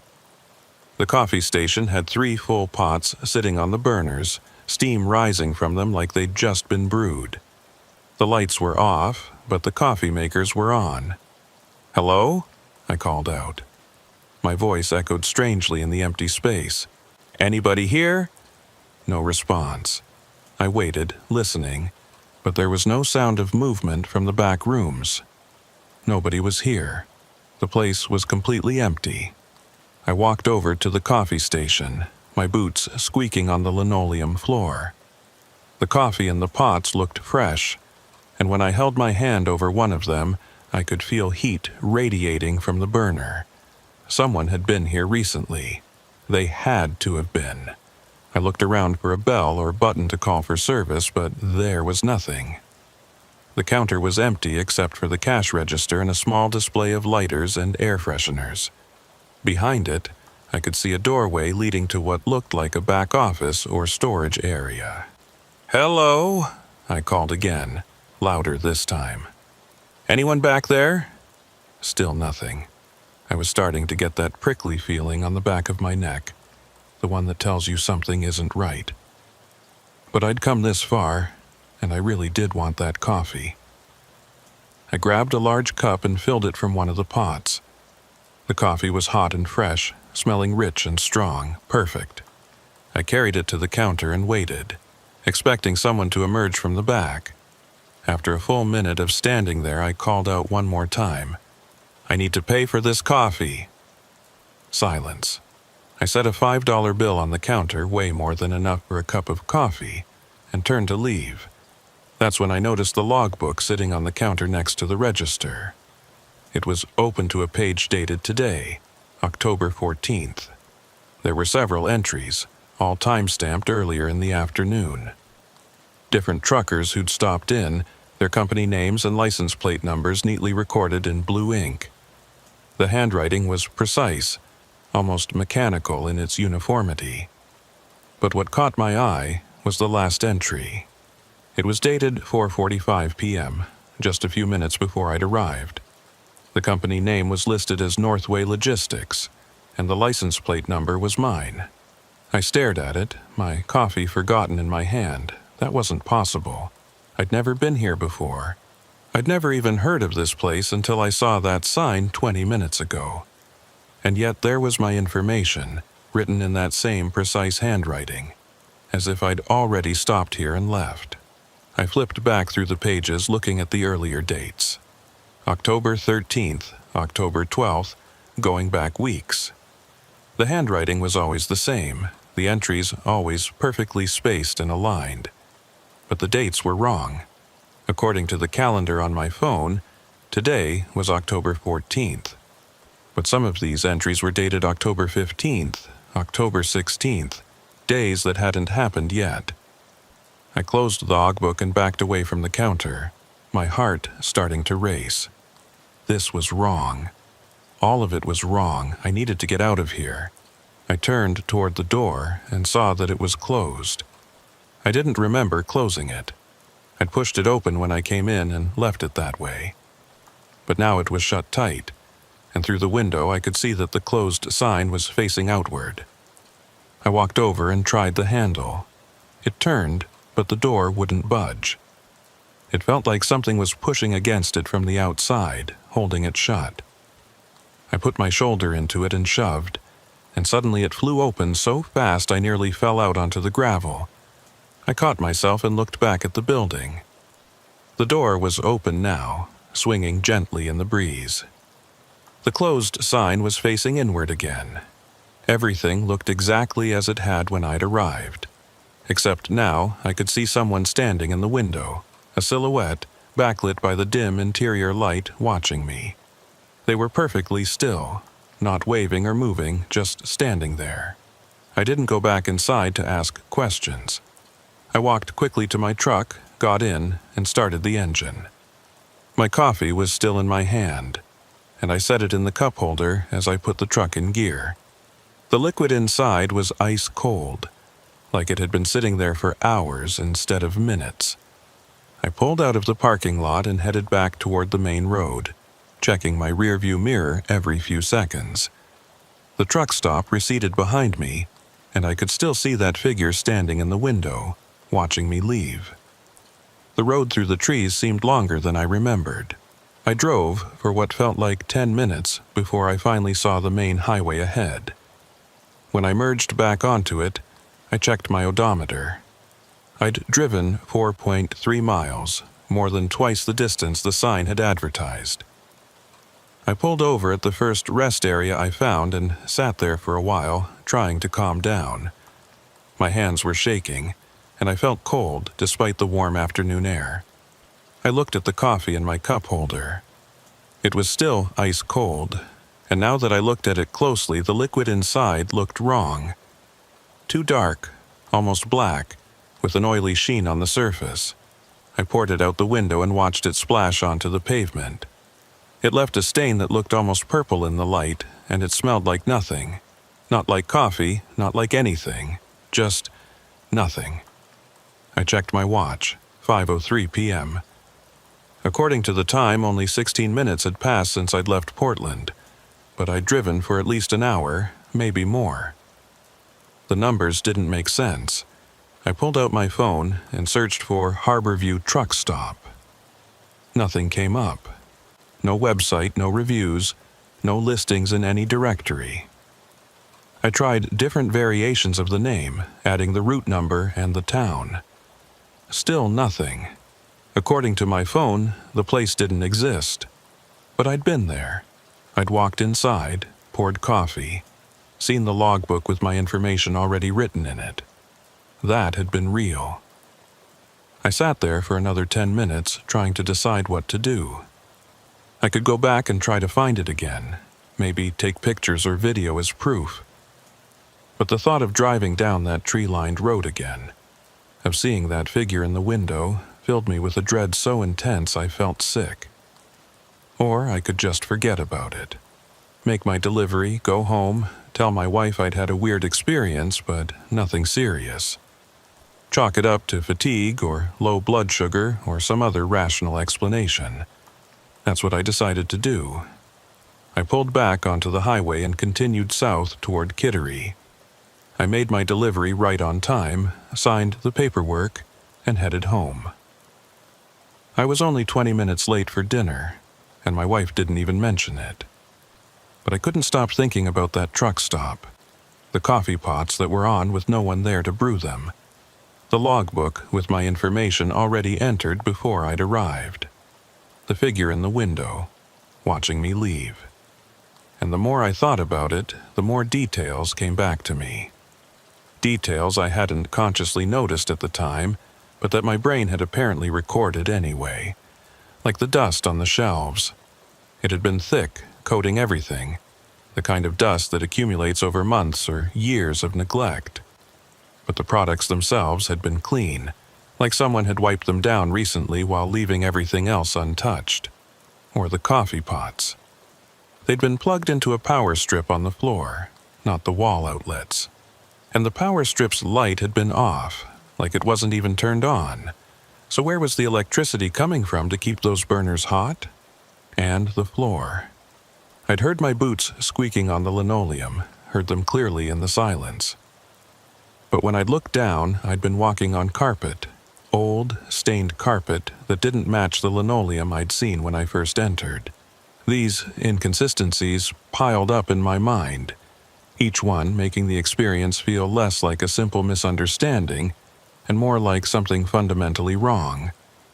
Like I'd stepped into a place that wasn't quite real, or that existed in some space between real and not real. I didn't sleep well that night. I kept dreaming about the truck stop, about walking through its aisles while that figure watched me from the window. In the dreams, I could see its face, or where its face should have been, but there was nothing there, just a smooth blank surface like a mannequin. The next morning, I told myself I was being ridiculous. It was just a weird, isolated truck stop that didn't have internet presence.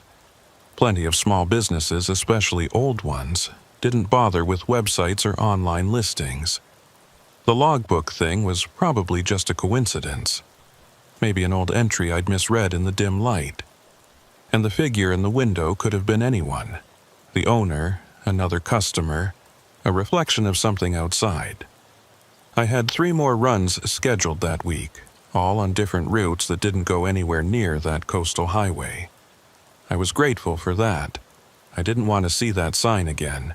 Didn't want to be tempted to turn down that road and see if the place was still there. But on Friday, my dispatcher called with a last-minute job. Emergency run, double pay, had to go right away. The route took me past Portland, down the same coastal highway I'd driven the previous Monday. I thought about refusing it, making up an excuse, saying I wasn't feeling well or the truck needed maintenance, but the money was good, and we needed it. My daughter's college tuition was due next month and we were short. So I took the job. And I promised myself that I wouldn't look for that sign, wouldn't let my eyes wander to the side roads as I drove past. I'd stay focused on the highway, make my delivery, and come straight home. But of course, I looked. How could I not? As I approached the area where I thought I'd seen the sign, I found myself slowing down, scanning the roadside for that faded wooden marker. It wasn't there.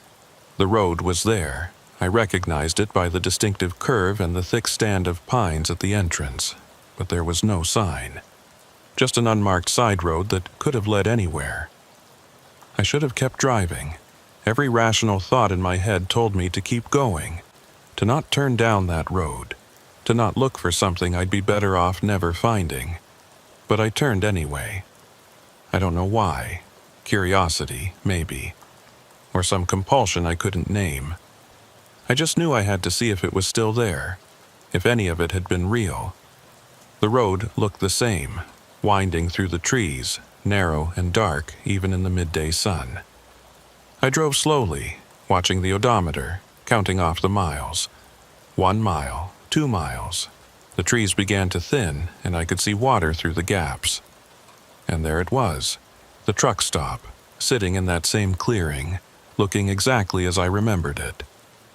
The cinder block building with the rusted roof, the gravel lot, the vending machine glowing by the entrance. But this time, there were other vehicles in the lot. 3 trucks, all older models, all parked in a neat row facing the building. None of them had anyone in the cabs. They just sat there, empty and silent. I pulled in and parked next to them, leaving my engine running. I sat there for a long moment, staring at the building. The sign still said Open 24 HRS. The windows were still dark, and I could still feel that wrongness radiating from the place, like a frequency just below the range of hearing. I got out of my truck and walked over to one of the other vehicles. It was a 2003 Freightliner, covered in road dust but otherwise in good condition. I looked in the driver's side window. The cab was neat and clean, the keys still in the ignition. A thermos sat in the cup holder and there was a jacket draped over the passenger seat. It looked like the driver had just stepped out for a minute and would be right back. Except the layer of dust on the hood told a different story. This truck had been sitting here for a long time. I checked the other 2 trucks. Same thing. Both looked like they'd been recently parked and abandoned, but the dust and the flat tires said they'd been here for months, maybe longer. I walked to the front of the building, my boots crunching loudly on the gravel. The sound seemed too loud in the unnatural silence. Even the wind had died down, leaving everything still and quiet. The door was closed, the sign facing outward this time. I reached for the handle and pulled. The door opened easily, that same small bell tinkling as it had before. The interior looked different in the daylight coming through the windows. I could see the details more clearly now.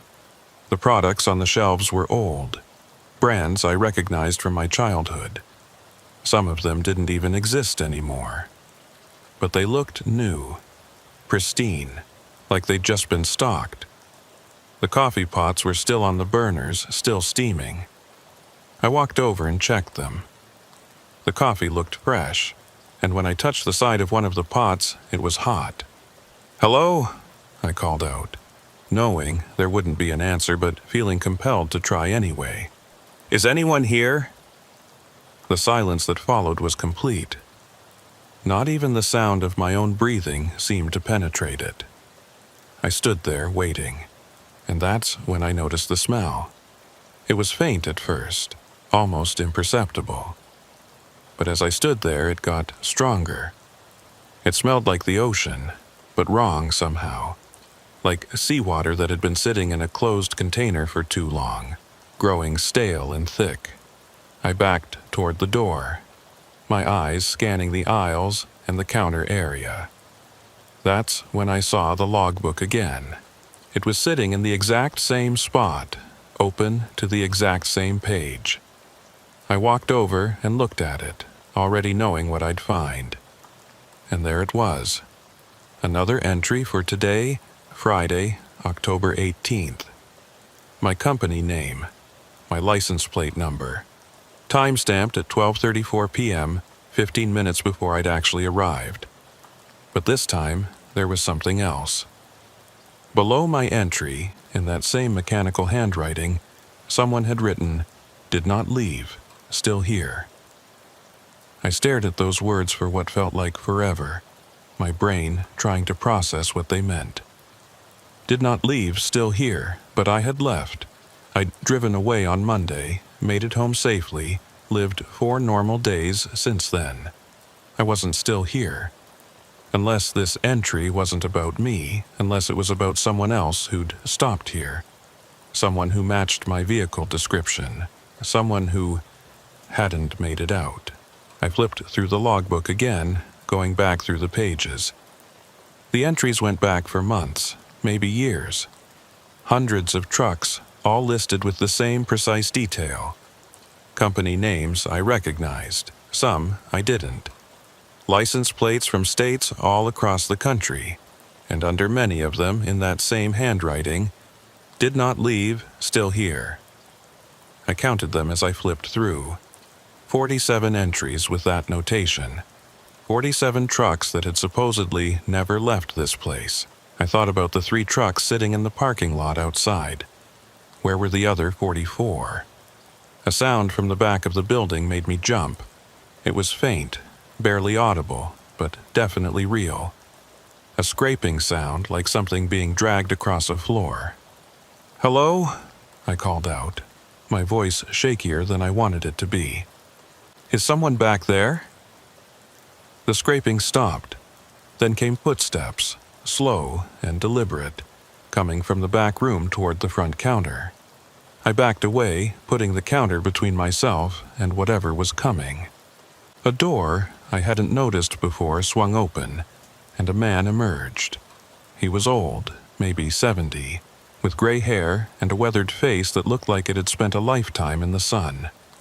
He was wearing work clothes, jeans, and a flannel shirt, both stained with oil and grease.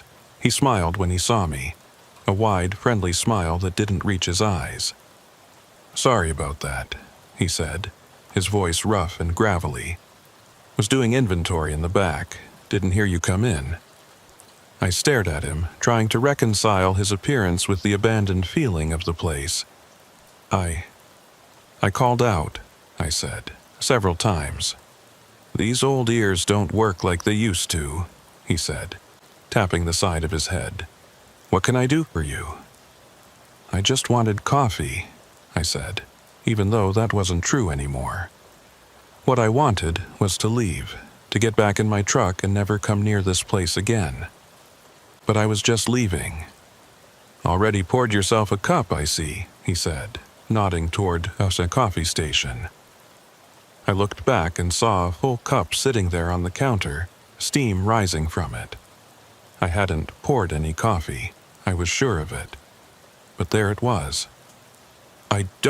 I started to say, but he cut me off.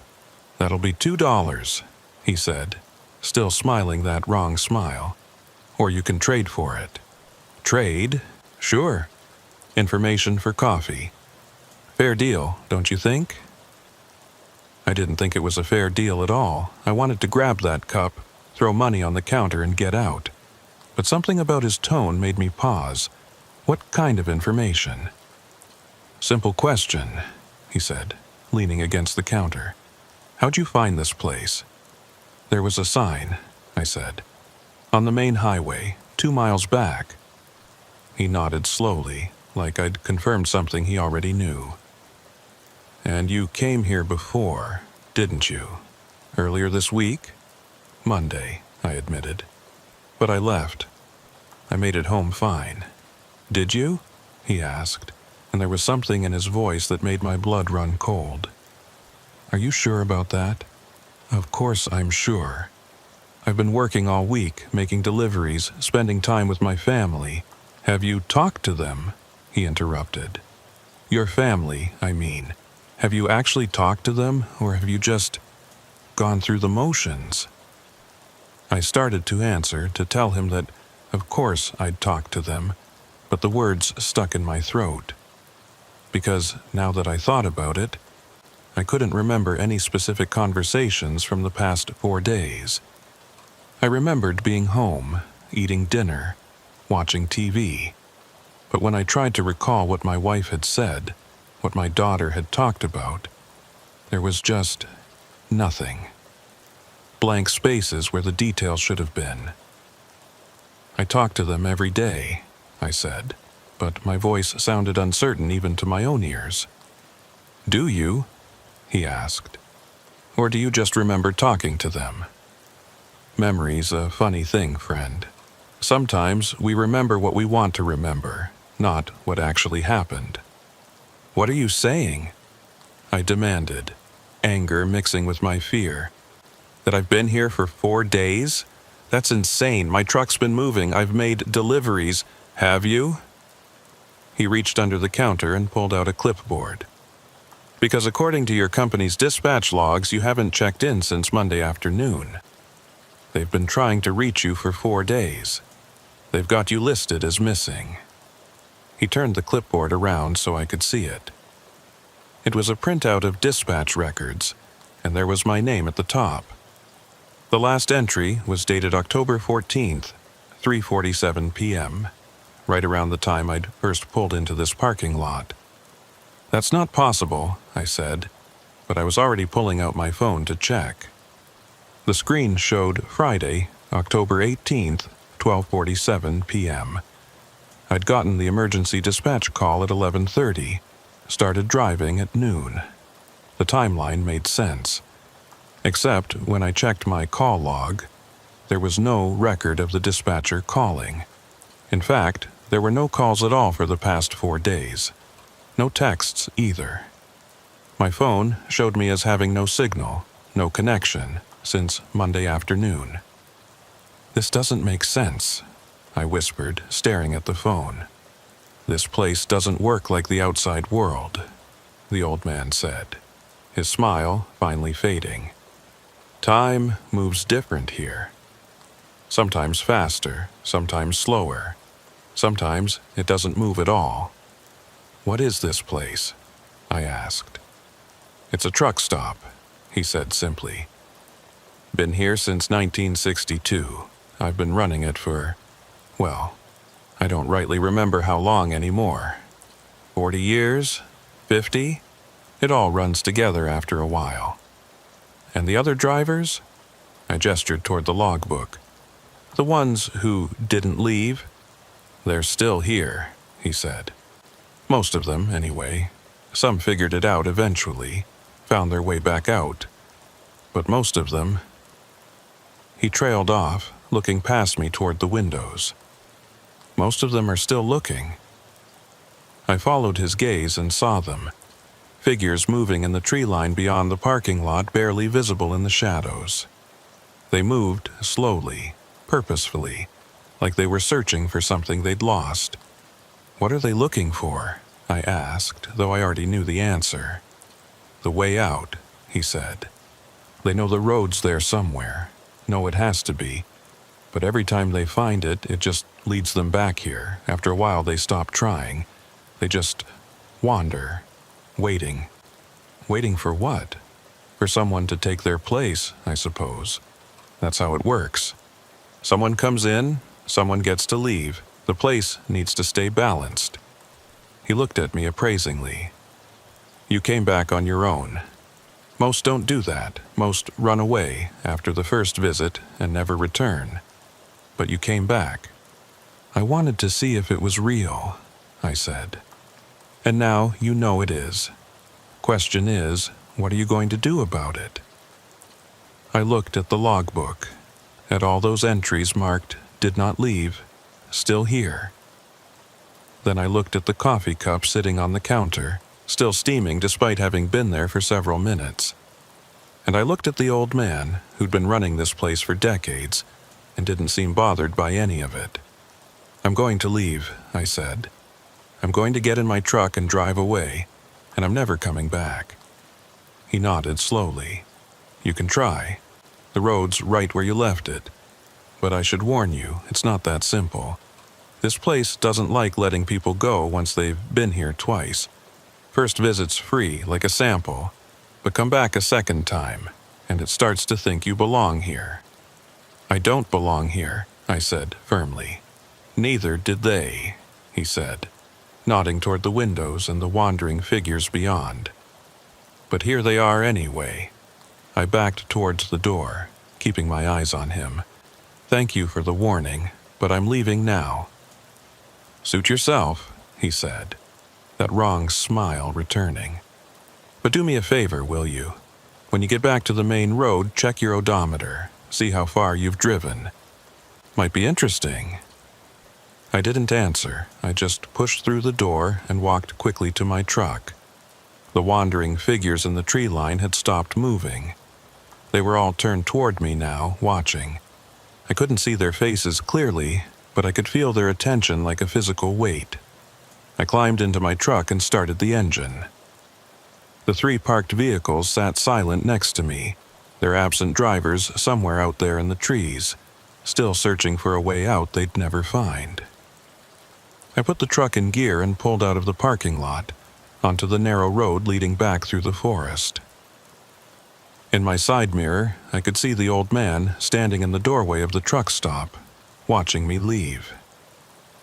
He raised one hand in a lazy wave. I focused on the road ahead, on the tunnel of trees that seemed to close in tighter with each passing second. The branches overhead blocked out most of the sunlight, turning midday into twilight. I turned on my headlights and kept driving. 1 mile, 2 miles. The trees seemed to go on forever, thick and dark and unchanging. I should have reached the main highway by now. The sign had said 2 miles, and I'd already driven well past that. 3 miles, 4 miles. The road began to curve, winding back and forth in a way I didn't remember from before. I checked my GPS, but it showed no signal, just a blank screen with a spinning loading icon. 5 miles, 6 miles. I was definitely going the wrong direction, or the road had changed or something. But I couldn't turn around, not with the trailer. I had to keep going forward and hope I'd eventually find an intersection or a wider area where I could maneuver. The trees started to thin out, and I felt a surge of relief. Almost there. Almost back to the real world, to the highway and normal traffic and places that made sense. But when the trees finally opened up completely, I wasn't looking at the highway. I was looking at the truck stop again, sitting in its clearing exactly as I'd left it.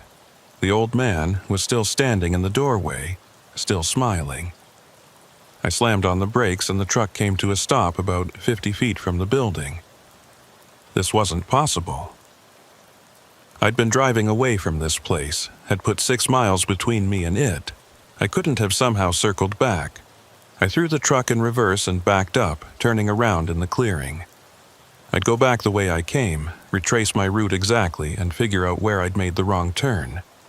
But when I headed back into the trees, the road was different. It curved in new directions, took turns I didn't remember seeing before. And no matter which direction I chose, no matter how many times I tried to navigate my way out, I always ended up back at that clearing, back at that truck stop, with the old man watching me from the doorway. After the 4th attempt, I gave up. I parked in the lot next to the other trucks and just sat there, my hands shaking on the steering wheel. The fuel gauge showed 3/4 of a tank. I had enough diesel to keep trying, to keep searching for a way out. But the sun was setting now, even though my phone still showed it was only early afternoon. The shadows were growing longer, darker, and those wandering figures in the trees were getting harder to see as they blended with the gloom. I thought about the old man's words. Someone comes in, someone gets to leave. Was that true? Was there really a way out, but only if someone else took my place? And if so, how was I supposed to make that happen? Wait here until another driver showed up and trick them into staying? The thought made me sick. But the alternative, wandering in those trees forever, searching for a road that kept leading back to the same place, seemed worse. I got out of the truck and walked back to the building. The old man had gone inside, but I could see him through the window, standing behind the counter like he was waiting for me. I pushed open the door, and he looked up with that same smile. "Back so soon? How do I get out?" I asked directly. "What do I have to do?" "I told you," he said. "Someone has to take your place. That's the rule. But there's no one else here, just those—" I gestured toward the windows. "Those things in the trees. They were drivers once," he said. "Just like you. Just like me. They couldn't find their way out, so they stayed.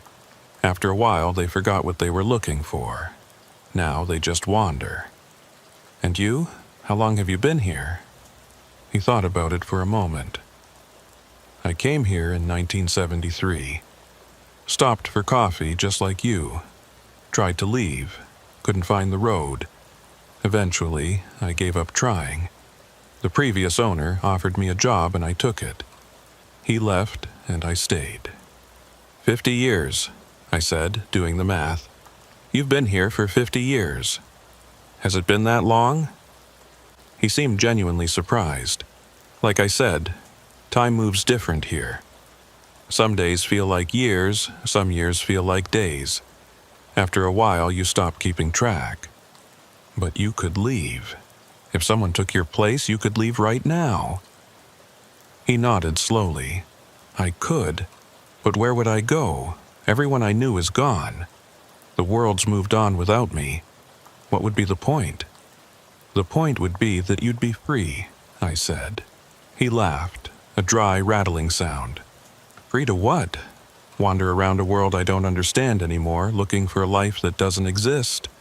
At least here, I have a purpose. I run the shop, I keep the coffee brewing, I wait for the next driver who gets lost and ends up here. It's not much, but it's something. That's insane, I said. Maybe, he agreed. But it's my insanity. I've made peace with it. He looked at me closely. Question is, can you make peace with yours? I didn't answer. I walked back outside and stood in the parking lot looking at the trees surrounding the clearing. Somewhere in there was a road, a way back to the real world. It had to exist. I'd driven it to get here. I just needed to find it again. I went back to my truck and grabbed a flashlight and a can of spray paint from the toolbox. If the road kept changing, I'd mark it. I'd leave signs so I could track where I'd been and avoid going in circles. The old man watched me from the window as I walked towards the tree line, toward the spot where the road entered the forest. I clicked on the flashlight and stepped into the shadows, spray painting an X on the first tree I passed. The road wound through the trees, and I marked every turn with an X. Left turn, X on the right. Right turn, X on the left. Straight sections, X every 100 yards. I'd create a map, a trail of breadcrumbs that would show me the way out. But after an hour of walking, of marking trees and trying to memorize the pattern of the road, I found myself back at the clearing. I hadn't turned around, hadn't doubled back.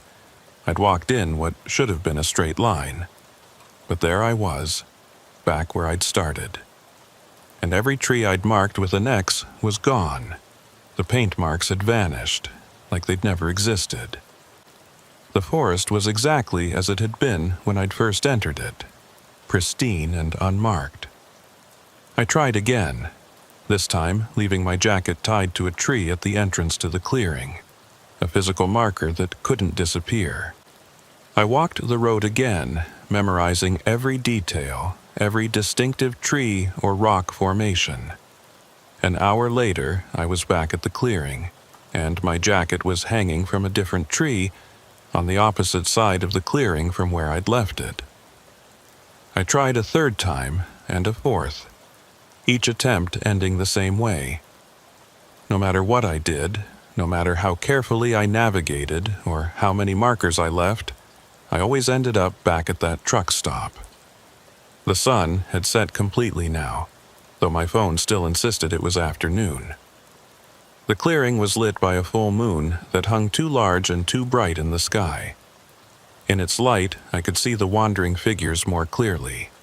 There were dozens of them, maybe hundreds, moving through the trees in endless patterns. I sat down on the ground and put my head in my hands. This wasn't happening. It couldn't be happening. There had to be a rational explanation, a way to understand what was going on. But there wasn't. This was a place where the normal rules didn't apply, where roads led back to where they started and time moved at its own pace, a place that trapped people and didn't let them go. The door to the truck stop opened, and the old man came out carrying 2 cups of coffee. He walked over and sat down next to me, offering me one of the cups. "Figured you could use this," he said. I took it without thinking, wrapping my hands around the warm ceramic.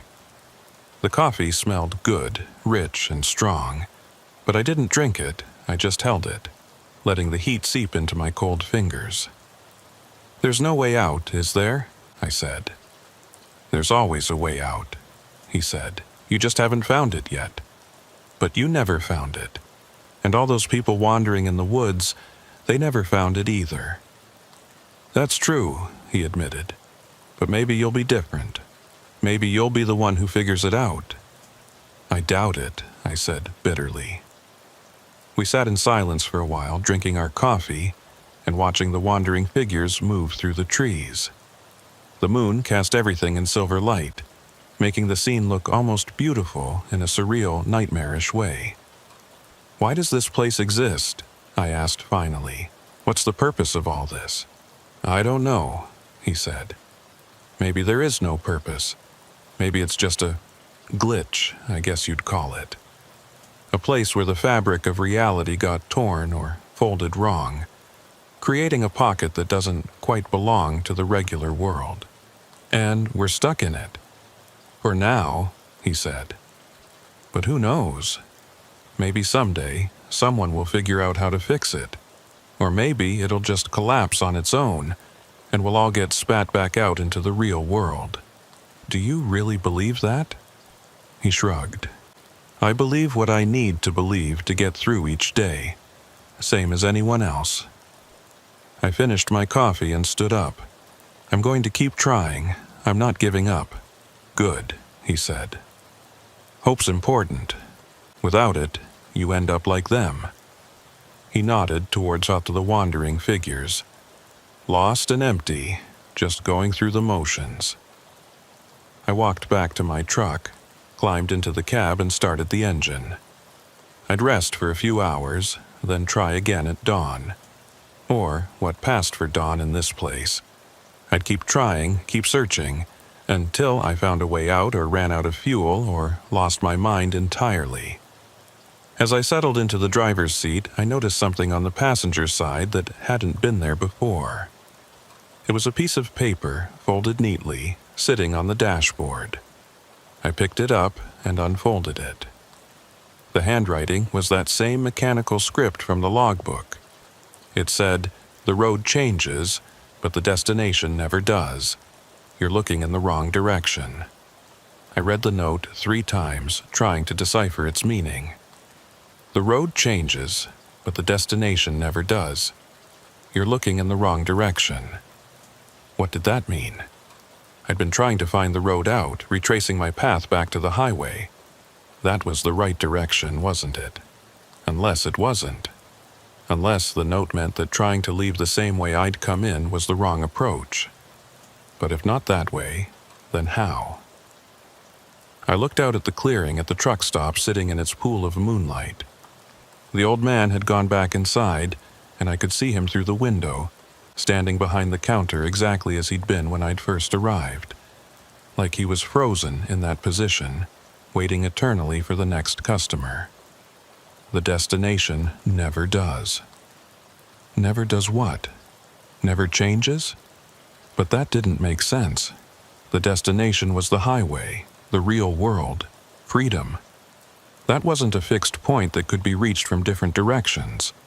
Or was it? I thought about what the old man had said. This place was a glitch, a pocket torn from normal reality. What if it wasn't just a geographic anomaly? What if it existed in multiple places at once, or in no place at all? I grabbed my flashlight and got out of the truck. Instead of heading for the road through the trees, I walked to the far end of the clearing where the forest was thickest. There was no path here, no indication that anyone had ever walked this direction. Just dense undergrowth and closely packed trees. I pushed my way into the forest using the flashlight to navigate. Branches caught at my clothes and scratched my face. The ground was uneven, covered in roots and fallen logs. This wasn't a road, wasn't a path. It was just wilderness. But I kept going, forcing my way deeper into the trees. If the road kept changing and leading back to the truck stop, maybe the answer was to abandon the road entirely. To go in a direction that made no sense, that shouldn't lead anywhere. After about 20 minutes of struggling through the undergrowth, I broke through into a small clearing. And there, in the center of it, was a truck. It was old, maybe from the 1980s, covered in rust and moss. The tires were flat, and the hood was standing open. When I walked closer and shined my flashlight inside, I could see that the engine was completely missing. Not damaged or removed, just gone, like it had never been there in the first place. I walked around to the driver's side and looked in the window. The cab was empty except for a logbook lying on the seat. I tried the door, and it opened with a creak of protesting metal. I picked up the logbook and flipped it open. The entries were dated from 1987, tracking deliveries of auto parts and construction materials. The handwriting was different from what I'd seen at the truck stop. Looser, more personal. I flipped to the last entry. October 23, 1987. Stopped at Harborview for coffee. Can't find the road out. Been searching for 3 days. Food and water running out. Starting to see other drivers in the woods. They don't talk, just watch. I think they want me to join them. There were no entries after that. I set the logbook back on the seat and backed away from the truck. This driver had been trapped here for days, maybe weeks. Before, what? Dying? Becoming one of those wandering figures? I continued through the woods, and after another 10 minutes, I found another truck. This one was newer, probably from the early 2000s. Same story, empty cab, logbook with desperate final entries, no sign of the driver. Over the next hour, I found 6 more trucks, all abandoned, all with logbooks that told the same story. Drivers who'd stopped at Harborview, couldn't find the way out, and eventually gave up or ran out of supplies or lost their minds. But none of them had tried this direction. According to their logbooks, they'd all stayed on the road, trying to navigate their way out through the forest paths. None of them had thought to abandon the road entirely and strike out through the wilderness. Maybe that was the key. Maybe the place could only trap you if you played by its rules, if you stuck to the roads and paths it provided. But if you went in a direction it didn't expect, through terrain it hadn't mapped out, maybe you could break free. I pushed on, moving in what I hoped was a straight line away from the truck stop. The terrain got rougher, steeper. I climbed over fallen logs and ducked under low-hanging branches. My clothes were torn and I was covered in scratches, but I didn't care. I was moving in a direction that felt right, that felt like progress. Then I heard the ocean. The distant crash of waves against rocks, growing louder as I walked. I was getting close to the coast, to the edge of whatever pocket dimension this was. If I could reach the water, maybe I could follow the shoreline to a real road, a real town. I broke through the tree line and found myself standing on a cliff overlooking the ocean. The moon was huge overhead, turning the water silver. The waves crashed against the rocks below, sending up spray that glittered in the light. But something was wrong with the water. It wasn't moving right. The waves were too regular, too perfect, like they were on a loop. And when I looked closely, I could see that the spray wasn't falling back down. It was hanging in the air, frozen mid-flight, like someone had pressed pause on reality. I walked along the cliff edge, looking for a way down. There had to be a beach somewhere, a place where I could reach the water. But the cliff just went on, uniform and unbroken, stretching in both directions as far as I could see. I walked for what felt like hours, the cliff unchanging beside me. And then, without warning, I was back at the clearing. The truck stop sat in its pool of moonlight, exactly as I'd left it. I'd walked in a straight line away from this place and somehow ended up right back where I'd started. I stood there, breathing hard, trying to understand. It was like the clearing was the center of a sphere, and no matter which direction you traveled, you always curved back to the middle. There was no edge, no boundary, no way out. The door to the truck stop opened, and the old man emerged. He walked over to me, not hurrying, like he had all the time in the world. Which, I suppose, he did. "Found the cliffs, did you?" he asked. "The water's frozen," I said. "The waves aren't moving." "They are, just slower than you can perceive. Time works different at the edges." You could stand there and watch for a year, and you'd see one wave complete its cycle. How is that possible? It's not, he said simply. That's the point. This place isn't possible. It doesn't obey the rules of the reality you came from.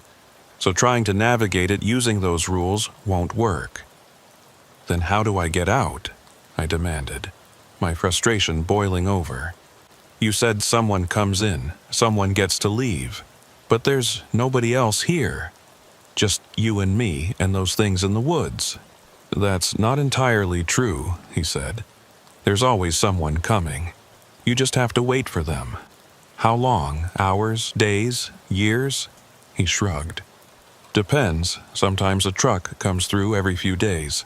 Sometimes it's months between visits. No way to predict it. I wanted to scream, to rage at the unfairness of it all. But what good would that do? This place didn't care about fairness. It didn't care about anything. I walked back to my truck and sat in the cab, thinking. The old man had said he'd been here since 1973, 50 years. He'd taken over from whoever was running the place before him, and that person had presumably gotten out. So there was a pattern, a system. You get trapped, you wait for the next person, you leave. But I couldn't wait 50 years. I couldn't even wait 50 days. My family would think I was dead.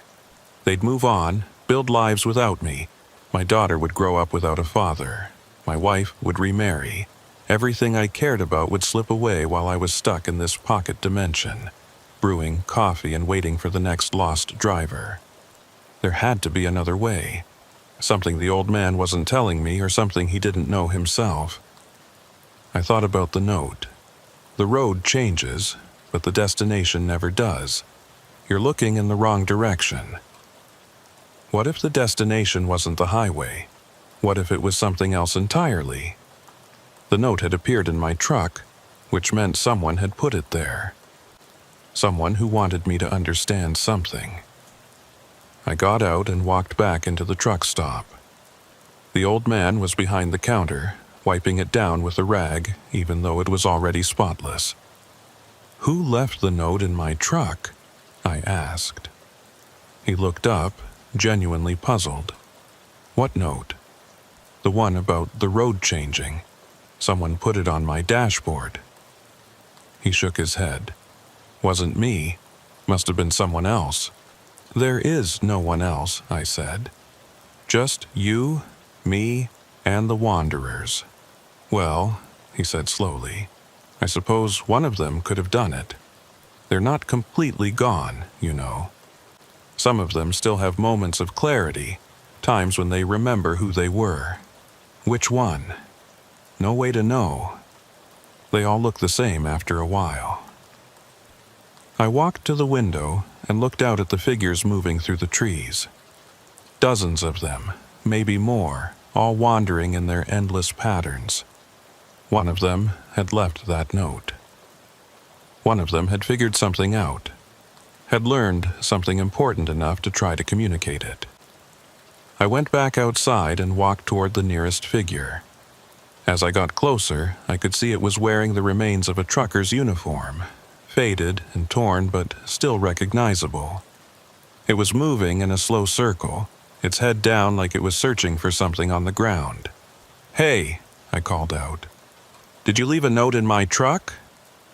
It didn't respond, didn't even acknowledge that I'd spoken, just kept walking its circular pattern. I tried another figure and another, asking the same question. None of them responded. None of them even looked at me. They were completely lost in their own worlds, trapped in whatever loop their minds had created. But on the 7th try, something different happened. The figure stopped walking. It raised its head slowly and looked directly at me, and I could see its face clearly in the moonlight. It was me. Or rather, it looked exactly like me. Same features, same build, even wearing the same clothes I had on. "You're looking in the wrong direction," it said, its voice flat and emotionless. "The way out isn't behind you. It's ahead." "What does that mean?" I asked. my heart pounding. "You've been trying to go back," it said. "Back to the highway, back to your life, back to the way things were, but you can't go back. You can only go forward." "Forward to what?" "To what comes next," it said. And then it turned and walked away, resuming its endless wandering pattern. I stood there trying to process what it had said. I'd been trying to retrace my steps, to undo my mistake of stopping here. But what if that wasn't possible? What if the only way out was to go deeper in, to fully commit to whatever this place was? I walked back to the truck stop and went inside. The old man looked up as I entered. "I need to understand how this place works," I said. "Really understand it. Not just the surface level stuff, but the mechanics of it." He studied me for a long moment, then nodded. "All right. But understanding comes with a price. Once you know how it works, you can't unknow it, and that knowledge might not help you the way you think it will." "I'll take that risk," I said. He gestured for me to follow him, and he led me through the door to the back room. I'd expected a storage area or office, but what I saw stopped me in my tracks. The room was enormous, far too large to fit inside the small building I'd seen from outside. It stretched back impossibly far, filled with rows and rows of shelves. And on those shelves were things, objects I couldn't quite focus on, items that seemed to shift and change when I looked directly at them. "What is this?" I asked. "This is what the place collects," he said.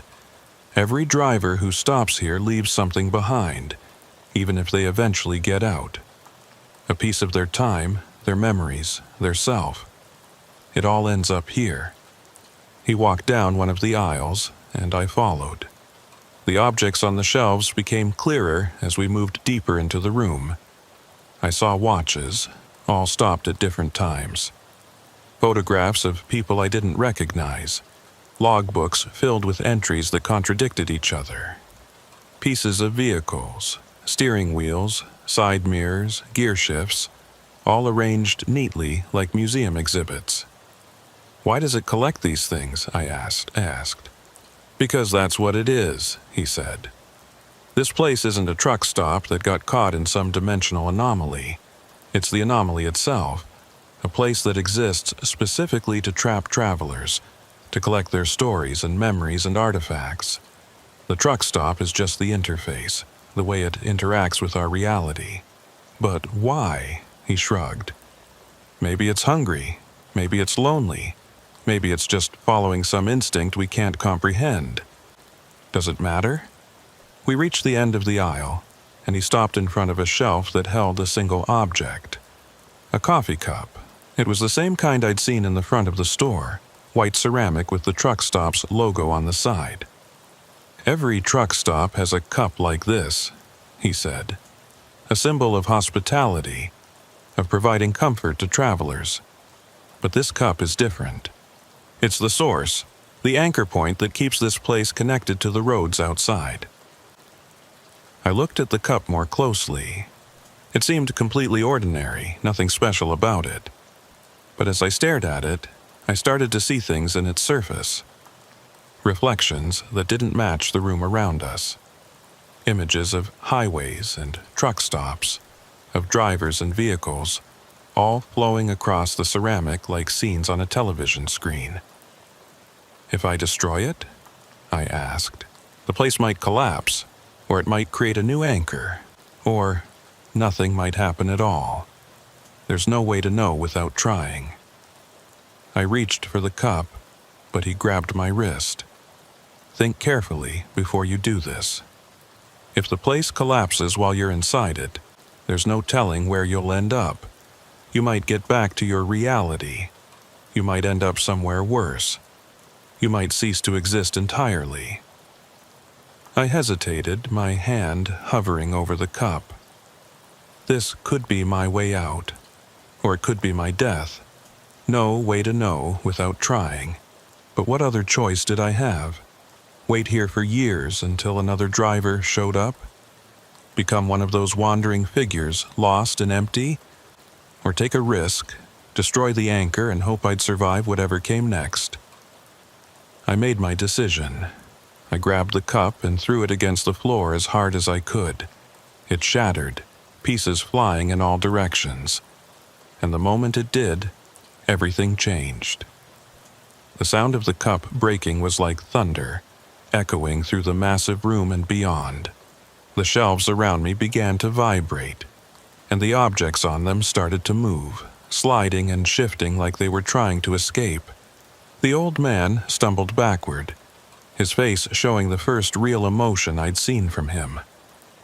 "What have you done?" he whispered. The room began to collapse.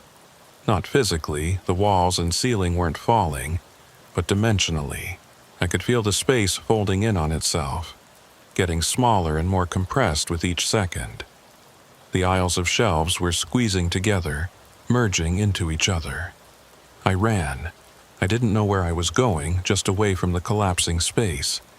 The old man was shouting something behind me, but I couldn't make out the words over the sound of reality tearing apart.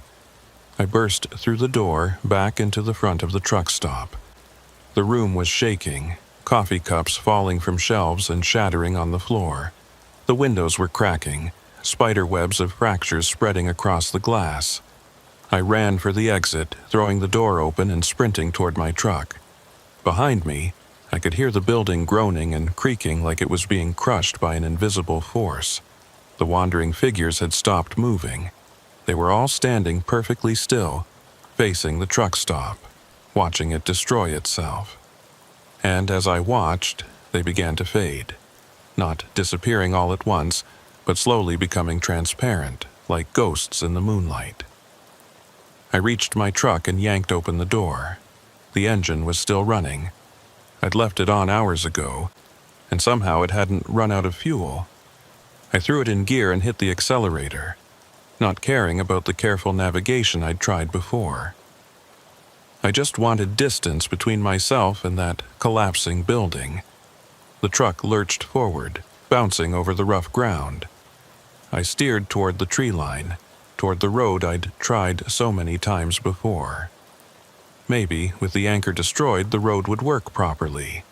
Maybe I could finally escape. As I entered the forest, I risked a look in my side mirror.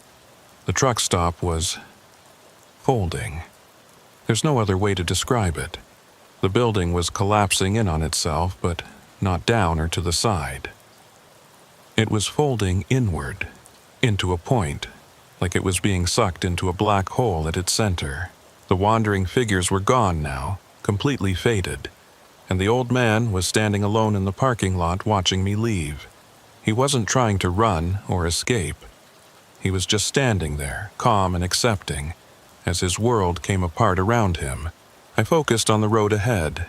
The trees were racing past, and for the first time they looked different with each passing second. Not the same endless repetition I'd seen before, but actual progress. I was moving forward, really moving. The road began to straighten out, and I could see light ahead. Real sunlight, not the impossible moonlight that had lit the clearing. I pressed harder on the accelerator, the truck shaking with the speed. And then I was through. The trees opened up, and I was on the main highway, with the normal traffic flowing around me. Cars honked as I merged roughly into the lane, but I didn't care. I was out. I was back in the real world. I drove for another 10 miles before I trusted myself to pull over.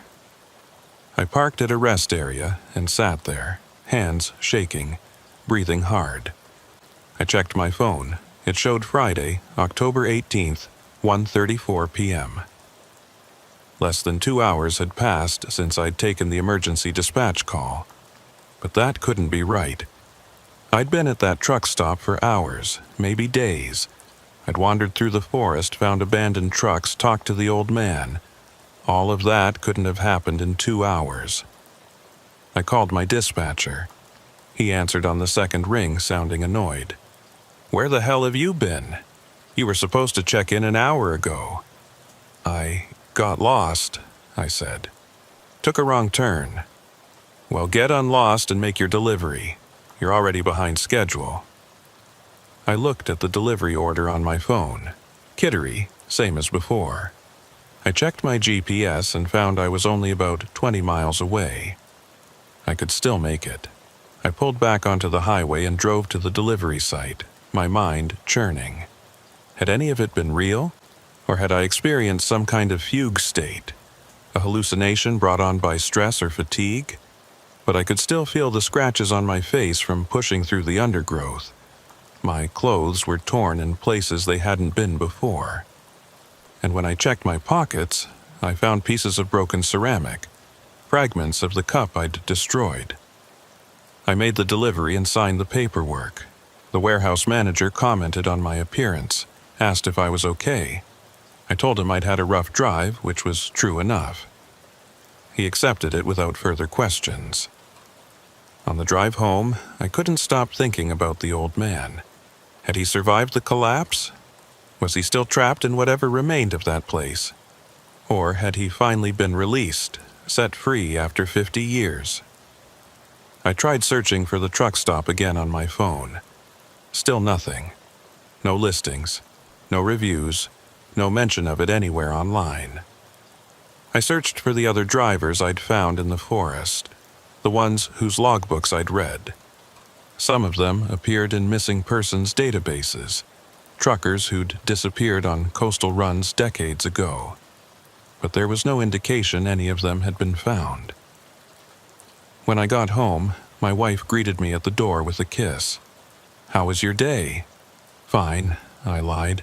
"Normal delivery run." She didn't notice the scratches, didn't comment on my torn clothes. It was like she couldn't see them, or her mind was smoothing over the inconsistencies to create a normal memory of a normal day. I went to bed early that night, exhausted in a way that went beyond physical tiredness. I felt drained, empty, like something had been taken from me that I couldn't quite identify. I dreamed about the truck stop. In the dream, I was walking through the back room again, looking at all those shelves full of collected items. But this time I saw something I'd missed before. My own watch sitting on one of the shelves, still ticking away even though the real watch was on my wrist. The old man was there too, reorganizing the shelves like nothing had happened. When he saw me, he smiled that wrong smile and said, "You can't destroy what doesn't exist in the first place. You can only change its form." I woke up, gasping, my heart racing. It was 3:47 a.m. I got out of bed and went to the bathroom, splashing cold water on my face. In the mirror, I could see the scratches on my cheeks and forehead were gone. My clothes, which I'd left in a torn pile in the corner, were neatly folded and undamaged. It was like the whole thing had been erased, reality rewriting itself to remove the evidence. But I remembered. I remembered all of it. Over the next few weeks, I kept expecting something to happen. A call from the old man, or seeing the wandering figures in the woods along other highways, or finding that truck stop sign on a different road. But nothing came. Life went back to normal, deliveries and dinners and the ordinary routine of existence. Except, I started noticing things, small inconsistencies that most people wouldn't catch. The way time seemed to skip occasionally, jumping forward a few seconds without anyone else noticing. The way certain roads looked different each time I drove them, even though they shouldn't change. The way my logbook sometimes had entries I didn't remember writing. I mentioned it to other truckers at a rest stop one night. Casual, just making conversation. One of them, an older guy named Briggs who'd been driving for 30 years, gave me a strange look. "You been to Harborview?" he asked quietly. My blood ran cold. "You know about it?" He nodded slowly. "Stopped there once, back in night 8. Managed to get out, but it took me 3 days. When I finally made it back to the real world, only an hour had passed." He leaned in closer. "It changes you, that place. Once you've been there, you're never quite the same. You see the cracks in reality that normal people don't notice. Are there others? I asked. Other places like it? Dozens, he said, maybe hundreds. They're everywhere if you know what to look for. Truck stops that don't appear on any map. Rest areas that only exist on certain nights. Roads that lead somewhere they shouldn't. He finished his coffee and stood up. My advice? Don't look for them. And if you accidentally find one, drive past it. Don't stop, don't go inside, don't engage with it in any way. But you stopped at Harborview, I pointed out. Yeah, he said, and I've regretted it every day since. He walked away without saying goodbye. I thought about his words as I continued my route. Don't look for them. Good advice, probably. But I couldn't help wondering about those other places, those cracks in reality. Were they all like Harborview? Were there drivers trapped in them, waiting for someone to take their place? A month after my experience, I was driving through Vermont on a night run when I saw a sign. Harborview Truck Stop, 2 miles. The same faded wooden sign, the same arrow pointing down a side road. I slowed down, my heart pounding.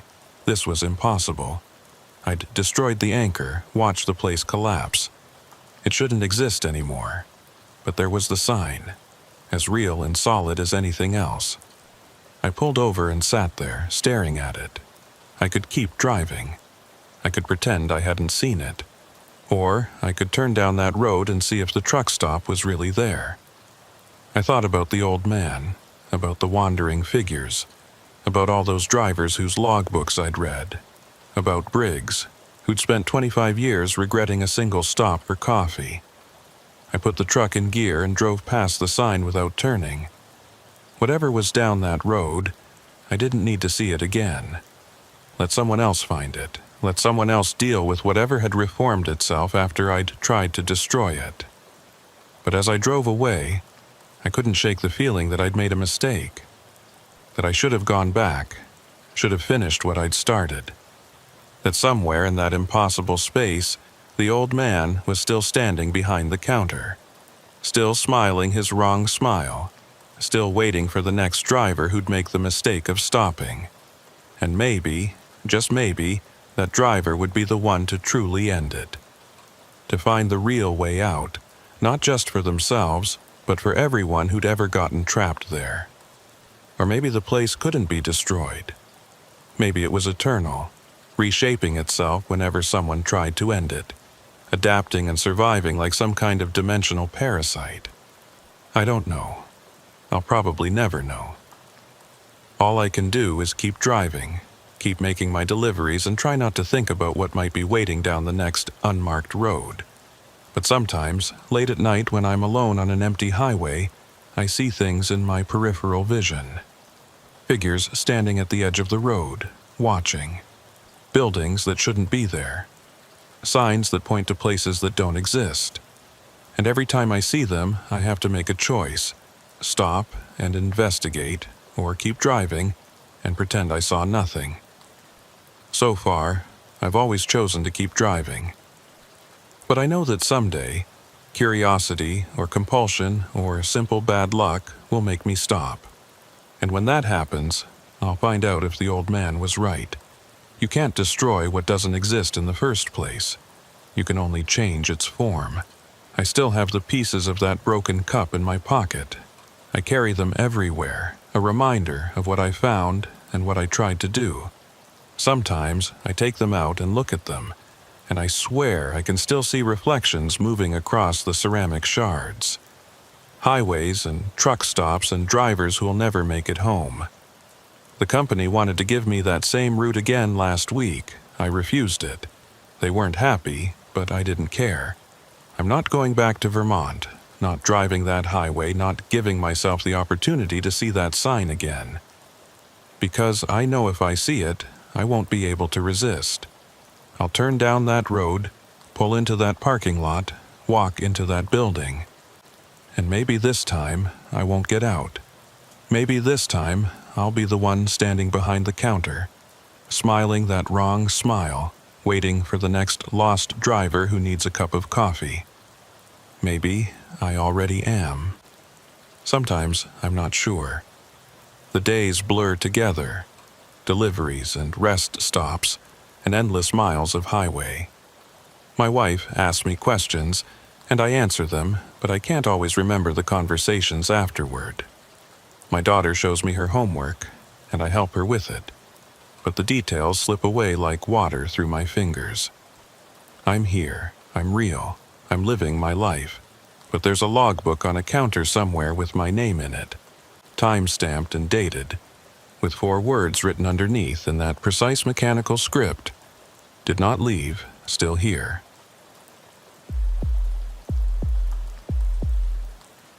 The weather report said the storm would miss us. Clear skies all the way to Bangor, the dispatcher said at 6 a.m. He was wrong. My name is Cole Hartley, and I haul refrigerated goods up the northeastern coast. 8 years of driving trucks has taught me to trust my gut over forecasts. I should have listened to that instinct. This run was simple. Frozen seafood from Portland to Bangor. 200 miles on I-95, done it dozens of times. Load up at 7 a.m., deliver by 11, home by dinner. The first hour went perfectly. Then, 20 miles south of Augusta, dark clouds rolled in from the east. Not gradual overcast, but a solid wall of storm racing toward me. I called dispatch. Thought you said the storm was tracking east. Radar shows it over the ocean, heading away from the coast, he said. Must be a glitch. 10 minutes later, the blizzard hit. Heavy, wet snow reducing visibility to almost nothing. I slowed to 30 miles per hour, but kept moving. The delivery deadline was 2 p.m. That's when I saw the sign. I-95 north closed ahead. Detour. Electronic message board, arrow pointing to an exit ramp. I took it, following the signs onto Route 3. The snow intensified, wind pushing the truck, making me fight the wheel. After 30 minutes, I realized something was wrong. The signs were leading me east toward the coast, not north to Bangor. My GPS showed Route 3 heading north. My compass said I was going east. No phone signal. The detour signs kept appearing, guiding me along a coastal route. I followed because turning around with a 53-foot trailer in a blizzard wasn't an option. Through the snow, I glimpsed the ocean to my right. Massive waves crashed against the shore, spray freezing midair into strange ice formations. After an hour, I saw another truck ahead, moving slowly through the storm. Relief flooded through me. I wasn't alone. I sped up to catch it, but no matter how fast I went, the distance remained constant. It was like we were magnetically locked at exactly the same interval. Then I noticed the tire tracks. Too fresh, too clear, despite the heavy snowfall that should have been covering them. The patterns were too perfect, the edges too sharp. I watched them curve with the road, following its path, and then, impossibly, they just ended. Right in the middle of a straight section, the tracks stopped. Not like the truck had turned off. They just terminated, as if the vehicle had been lifted straight into the air. I pulled over, staring at where the tracks ended. The truck ahead had vanished. The road stretched empty into the white curtain of snow, but there was nowhere it could have gone. No turnoffs, no side roads. Just those tracks ending in the middle of the highway. I sat there, engine idling, trying to make sense of what I'd seen. Tire tracks didn't just disappear. There had to be an explanation. Wind coverage. Distance miscalculation. Some optical illusion created by the storm. But deep down, I knew I was lying to myself. My CB radio crackled to life, even though I'd turned it off. Turn back. 2 words, flat and emotionless, distorted by heavy static. I grabbed the handset. "This is Hartley. Who is this?" Silence, just the hiss of static. "If you can hear me, I'm on the coastal detour heading north.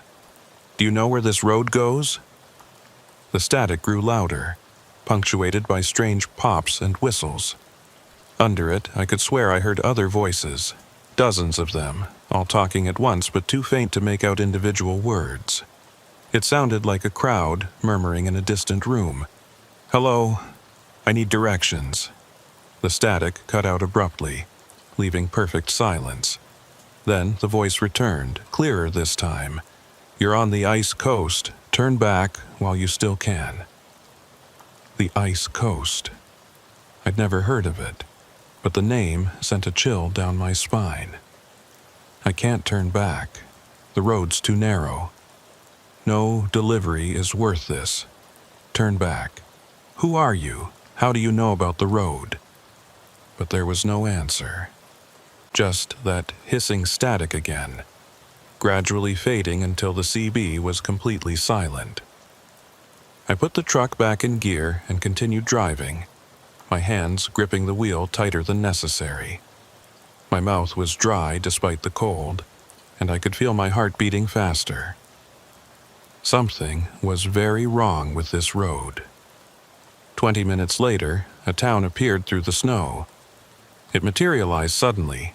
One moment I was surrounded by forest and empty road. The next I was driving into a cluster of buildings. Old buildings from the early 1900s lined both sides of the street. A general store with faded lettering, a post office with peeling paint, a diner with a broken neon sign. There were lights in some windows, warm yellow glows that looked inviting. Smoke rose from several chimneys, but something about it felt staged, artificial, like a movie set rather than a real town. A man stood on the sidewalk watching my truck pass. He wore a heavy coat and boots, but no hat or gloves despite the freezing temperature. Snow accumulated on his shoulders and hair, but he didn't seem to notice. As I drove by, he raised one hand in greeting. The gesture was slow, deliberate, almost mechanical. I waved back and pulled over. "Can you tell me how to get back to I-95? I called out. He walked over slowly through the knee-deep snow. Each step was measured, careful. When he got close, I could see his face clearly. Maybe 60 years old, weathered complexion. But his gray eyes were what caught my attention. They seemed to look right through me, seeing something beyond what was visible. "I-95?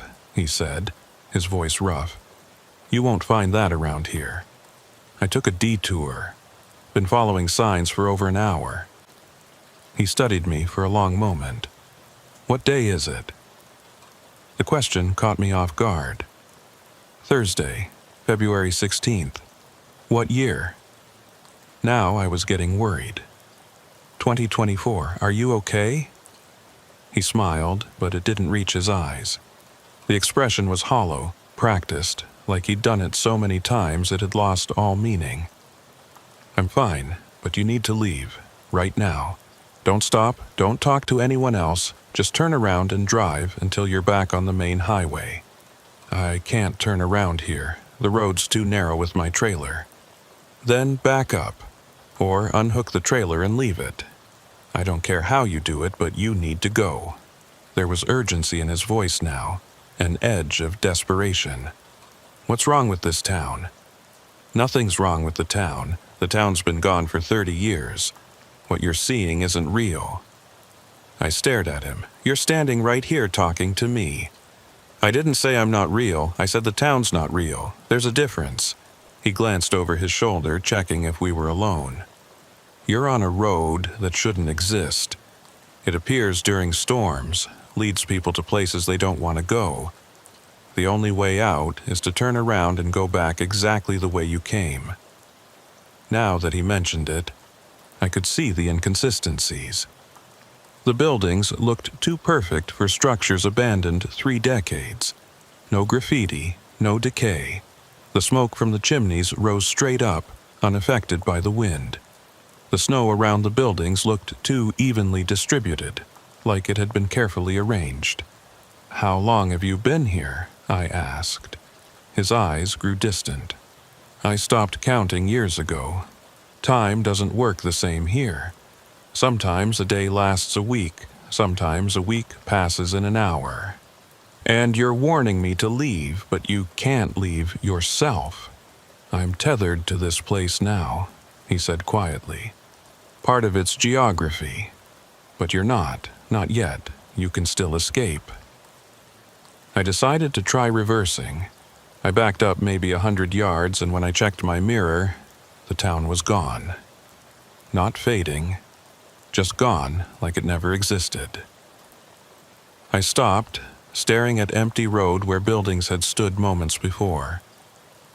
My dashboard clock showed 10:47 a.m. I'd been driving 4 hours, though the route should only take 3. I put the truck in drive, looking for a place to turn around. That's when I saw the other truck again, backing up just like I had been. But the cab was empty. No driver. It was reversing fast, coming straight toward me. I threw my truck in reverse, trying to maintain distance. Then it just stopped, instantly. Sat there, motionless, in the middle of the road. I maneuvered around it carefully. The windows were covered in frost, but I could make out a dark silhouette in the driver's seat. I didn't stop to check. And then, like the town, the truck vanished from my rearview mirror. I drove for another 30 minutes, recognizing rock formations I'd passed earlier. I was retracing my route. Then I saw detour signs again, but pointing the opposite direction. I-95 north, this way. I followed them, making a careful turn. Immediately, the storm began to let up. Snow thinned, wind died, blue sky appeared.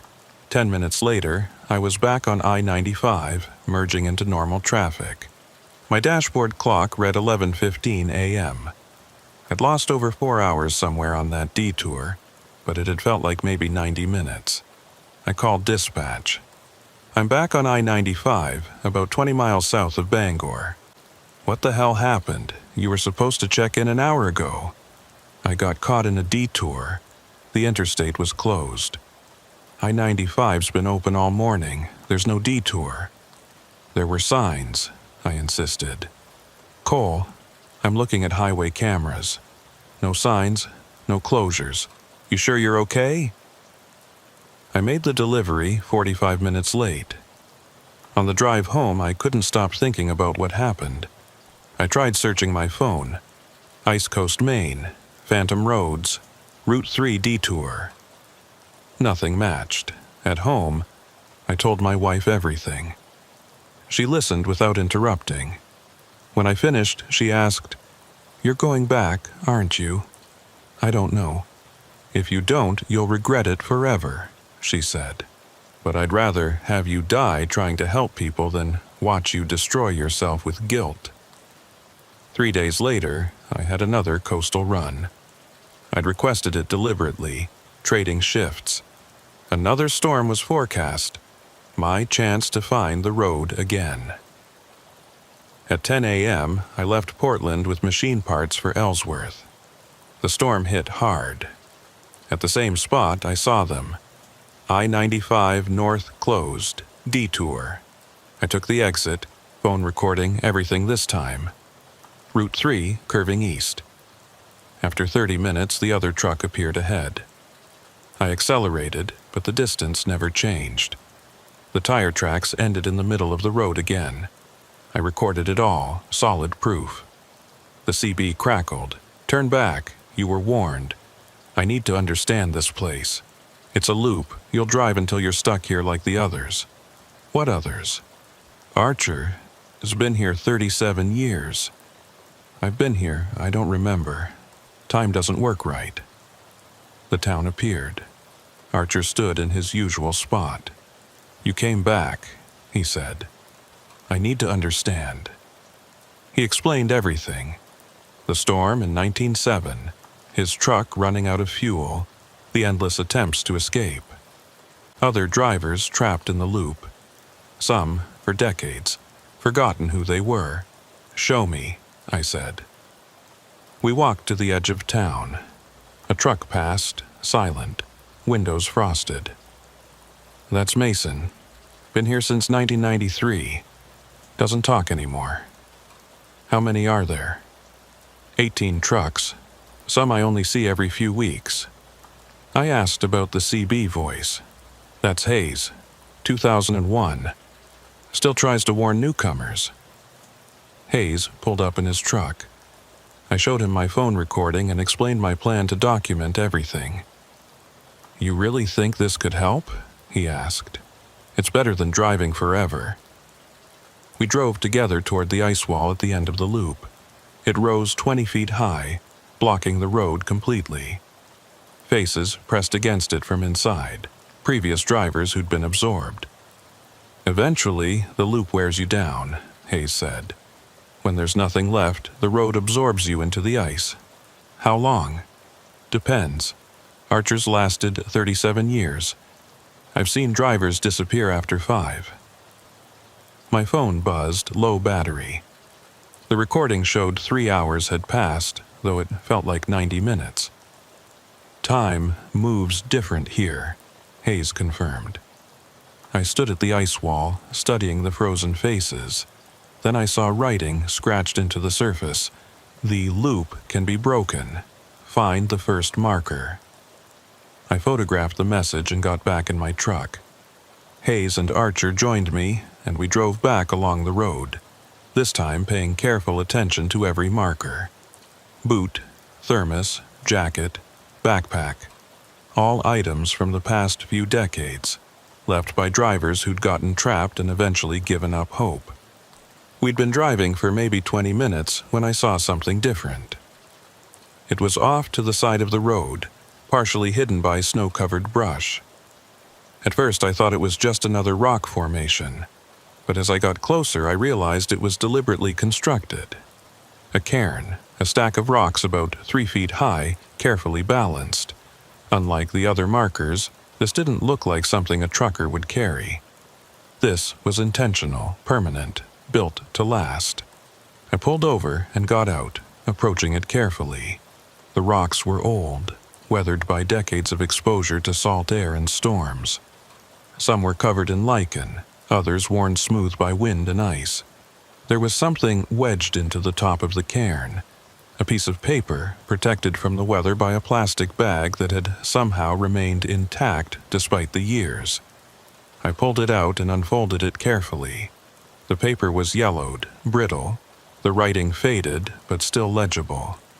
It was a note, written in shaky handwriting that suggested the author had been cold or scared, or both. To whoever finds this, I am Arthur Briggs. I've been trapped on this road since October 1962. I've tried everything to escape. Driving faster, driving slower, turning around at different points, even abandoning my truck and walking for days. Nothing works. The road always loops back on itself. But I think I figured something out. This place exists because we believe in it. Our collective fear and confusion give it power. It feeds on our certainty that we're trapped, our acceptance of the impossible. If enough of us could simultaneously reject it, refuse to accept that any of this is real, maybe we could break free. Not just one person, it has to be collective. The road exists in our shared nightmare, so it takes a shared awakening to end it. I'm going to try something. I'm going to drive to the end of the road and walk into the ice wall. If my theory is right, I'll pass through it because I refuse to accept that it's solid. If I'm wrong, well, I'll join the others already frozen there. If you're reading this, I failed. But maybe you can succeed where I couldn't. Find other drivers who are still aware, still thinking clearly. Convince them. Together, all at once, reject the road's reality. That's the only way out. Don't try it alone. One person's disbelief isn't enough. It has to be unanimous, simultaneous. Only then will the road lose its hold. Arthur Briggs, October 1962. I read it 3 times, my hands shaking slightly. October 1962. Over 60 years ago. This road had been trapping people for more than half a century. I showed the note to Archer and Hayes. Archer read it slowly, his expression unreadable. When he finished, he looked up at me with something that might have been hope in his eyes. "Briggs," he said quietly. "I remember hearing about him. He was already frozen in the ice wall when I got here in '87. But I never knew he'd left a note." "Do you think his theory is right?" I asked. "It's the most plausible explanation I've heard," Archer admitted. "This place doesn't follow physical laws. It follows psychological ones. The rules of dreams and nightmares. If it exists because we believe in it, then collective disbelief might destroy it." "But how do we convince everyone?" Hayes asked. "Most of the drivers have been here so long they've forgotten how to think critically. They just exist." "We start with the ones who are still aware," I said. "You, me, Archer, Mason, if we can reach him. That's 4. Maybe there are others." We drove back to the ice wall, and Archer started calling on the CB radio, broadcasting to anyone who could hear. Slowly, trucks began appearing. One by one, drivers pulled up and got out, gathering at the base of the wall. I counted them as they assembled. 18 in total, including us. Some looked present and aware. Others had that hollow, distant look that suggested they were only partially there, their minds worn down by endless repetition. But they were here. That was something. "I figured out what Briggs meant," Archer said, addressing the group. "The first marker isn't an object. It's a moment. The first time someone realized they were trapped. Time doesn't move forward here. It loops, just like the road. Every circuit, we relive the same moments, the same realizations. The road sustains itself by feeding on that moment of horror when you understand you're caught." "So, how do we stop it?" one of the drivers asked. "We stop feeling that fear," I explained. "We accept what's happened and let it go.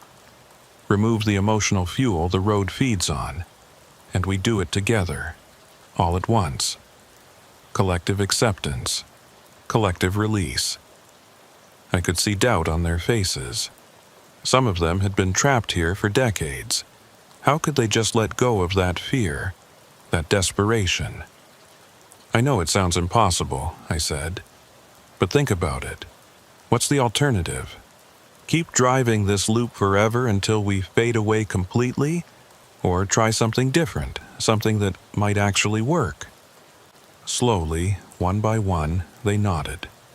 "We walk into the wall," Archer explained. "All at once. We really believe it's not real, just a construct of our fear."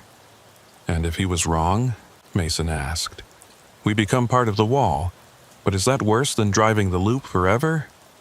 We stood in a line, holding hands. 18 drivers plus me, all facing the wall together. I started all my recording devices, making sure each one had a clear view. If this worked, there would be proof. If we failed, maybe someone would find the footage.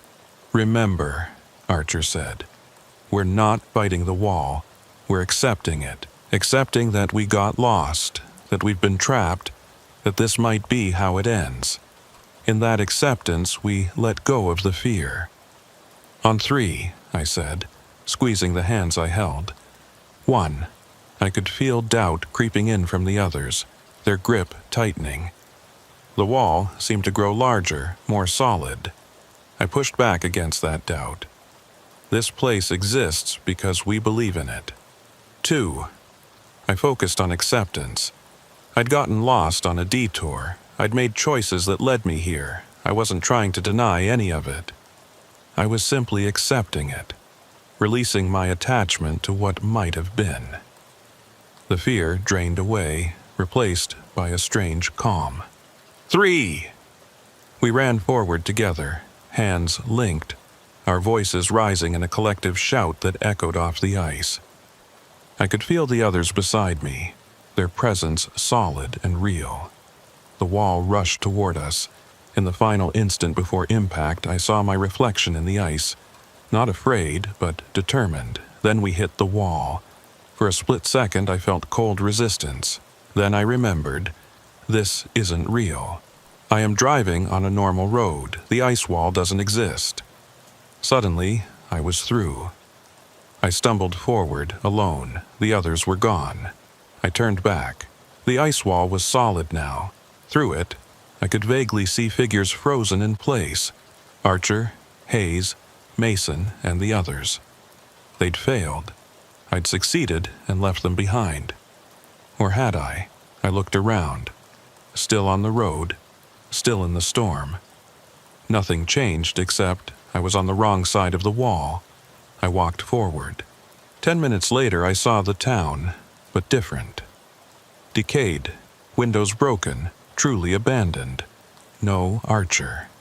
Then I saw my truck, engine running where I'd left it. I climbed in and drove. 20 minutes later, I-95 south, 2 miles. Real signs. I merged onto the interstate. Normal traffic. I'd escaped. I called dispatch. It's Cole. I'm on I-95 heading south. Cole? We've had you listed as missing for 3 days. Where have you been? 3 days. My phone showed February 19th. I'd left on the 16th. I made the delivery 3 days late. Multiple truckers were reported missing in the nor'easter. Worst coastal storm in a decade. How many others were trapped on that road right now? My phone recording had stopped. The video folder was empty, no footage of anything. And Briggs' note. When I unfolded it, the paper was blank. No proof. I'd look crazy if I told anyone. So I didn't. I went back to work, tried to forget, but I couldn't. 2 weeks passed. I tried returning to normal, but nothing felt right. I'd wake up convinced I was still on that road. My wife noticed, but stopped asking when I couldn't explain. Late at night, I searched online, found deleted forum posts from 2003, a trucker named Dale Morrison describing 6 days trapped on an ice coast road. The post was deleted. The user vanished. 2 other similar accounts, both deleted, both users gone. The road was real. I wasn't the only one. On March 3rd, I got assigned the same coastal route. I requested a different run, but we were short-staffed. The forecast was clear. I'd be fine. At 8:30 a.m., approaching the detour area, my CB crackled. Cole. Hayes. We're still here. The road's collapsing. The ice wall's encroaching. Every circuit, there's less road. Eventually, nothing but wall. Can you escape? We've tried. Doesn't work for us. I think you took something when you passed through. Without it, the whole thing's falling apart. Guilt flooded through me. I'm sorry. Don't. You got out, but tell people. We're going into the ice soon. If enough people know, maybe it saves others. No one believes me. I have no proof. Then come back, document everything before it's too late. If I come back, I might not leave. Probably not, but you'd be helping us. Maybe if we all go into the ice together as witnesses, the road will finally be destroyed. I thought about it all day. That night, I told my wife everything. You're going back, aren't you? She said. I don't know. If you don't, you'll regret it forever. But I'd rather have you die helping people than watch guilt destroy you. We held each other. Then I started preparing. Supplies, fuel, batteries, multiple recording devices with cloud backup. The forecast showed another nor'easter on March 8th. My window. My wife wanted to come. I refused. This was something I had to do alone. We both knew it was likely goodbye. On March 8th, I kissed her one last time and headed north. The storm was building. At the exact spot, the signs appeared. I-95 north, closed, detour. I took the exit. This time, I knew what I was getting into. This time, I was choosing it. The road looked exactly as I remembered. After 30 minutes, I saw the trucks. Mason's silent rig, then Hayes. "You came back," Hayes said. "I'm documenting everything. If I can't escape, at least there'll be proof." We drove together to the ice wall. Archer sat beside me and Hayes followed in his own truck. The town appeared briefly. The abandoned version, windows broken, truly empty. And then we were back on the open road. The markers started appearing, first sporadically, then with increasing frequency. A boot sitting upright in the snow, a thermos lying on its side, frost coating the metal, a jacket hanging from a tree branch, swaying slightly in the wind even though there was no breeze. I slowed down, examining each one. They were all trucker items, things a driver might carry, and they were all weathered, faded, like they'd been sitting there for years. "They left these behind," Archer said quietly. "Breadcrumbs, hoping someone would follow them out. But the trail always leads to the same place." We passed a backpack sitting on a mile marker post. I stopped and got out to examine it. Inside were personal items, a wallet with a driver's license expired in '98, a family photo showing a man with a wife and 2 young children, a trucking logbook with entries that cut off abruptly mid-sentence. The name on the license was Derek Mason. "He's still here," Archer said, "driving the loop. Doesn't remember who he was anymore." I put the backpack back carefully, feeling like I was disturbing a grave. We continued on, and the markers became more frequent. Every 100 yards, then every 50, then every 20. They formed a trail leading deeper into whatever this place was.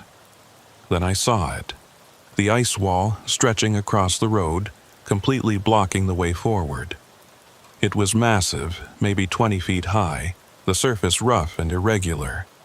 Formations like frozen waves covered it, and the ice had a strange blue-white glow that seemed to come from within. I parked and we got out. Hayes pulled up behind us moments later. "This is it," Archer said. "The end of the road. Literally." I walked up to the wall, my breath forming clouds in the frigid air. Up close, I could see things frozen inside the ice. Shapes, objects, and faces. At least 15 of them, all wearing expressions of confusion or fear. Their eyes were open, staring out at nothing. "Previous drivers," Hayes said, joining me. "The ones who have been here so long they became part of the road itself." I stared at the nearest face. A man, maybe 40, with frost forming patterns across his skin. His mouth was open slightly, as if he'd been trying to say something when the ice claimed him. "How long?" I asked. "Depends on the person," Hayes replied. "Archers lasted 37 years. Some disappear after 5 or 6. It's about resistance, how long you can hold on to who you are." I noticed something scratched into the ice near the base of the wall. Letters carved deep into the surface. I knelt down to read them. "The loop can be broken. Find the first marker." "What does that mean?" I asked. Archer crouched beside me, running his finger over the letters. "I don't know, but someone went to a lot of trouble to leave this message." "The first marker," I said. "Not the first chronologically, but the first in sequence. The original." I thought about all the items we'd passed. The boot, the thermos, the jacket, the backpack. They were all relatively recent, placed within the last few decades based on their condition. But what if there was something older, something from when this road first began trapping people? "We need to find it," I said, standing up. "Whatever it is, it might tell us how to break the loop." We formed a line, 18 drivers plus me. All my recording devices were running. 1. Doubt crept in. 2. I wasn't trying to deny the wall. I was accepting it. Accepting I'd gotten lost, gotten trapped. This might be the end. And in that acceptance, the fear released. 3. We walked into the ice, Everything went white. I woke in my truck on I-95, engine running. 2:34 p.m., March 8th. Less than 7 hours since I'd left. The storm was over. Sun breaking through clouds. Everything normal. I checked my recordings. Hours of footage. The detour, the loop, the other drivers, the ice wall. Everything captured. Dozens of messages on my phone. I called my wife. "I'm okay. I'm heading home. I think we broke the road." At home, I uploaded everything to multiple cloud services, made backups. Then I watched the footage. My blood ran cold. It showed me driving through a storm, taking a detour, following an empty road. But no other trucks, no towns, no ice wall. Just me alone, driving in circles before falling asleep. No evidence, just a man having what looked like a breakdown. But on the last camera, the dashboard one, in the final moments, there were 18 faint figures holding hands. Translucent, like ghosts. They walked into the wall and passed through. Into normal daylight, normal roads, freedom. The last figure was me, looking back at the wall, smiling. I still have that footage. Most dismiss it as compression artifacts, but I know what happened. Sometimes, late at night, I get calls on my CB, Hayes, Archer, the others. They thank me for coming back, for helping them escape. Then the signal cuts out. I don't drive coastal routes anymore. Moved to inland deliveries. My wife understands, but I keep those recordings backed up everywhere. Instructions that if I disappear, someone should investigate, because I have a feeling our work wasn't complete. The road might still be there, reformed, waiting, and next time there might not be anyone who knows how to break free. So I drive my safe routes, deliver my cargo, go home, and I try not to think about the ice coast, about drivers who might still be trapped, about the loop still cycling. Try not to think about it. But I always fail, because somewhere out there, on a coastal highway during a storm, there's a detour sign pointing to a road that shouldn't exist, and sooner or later, someone else will take that turn. I can only hope they'll be as lucky as I was, or luckier still that they'll never find it at all.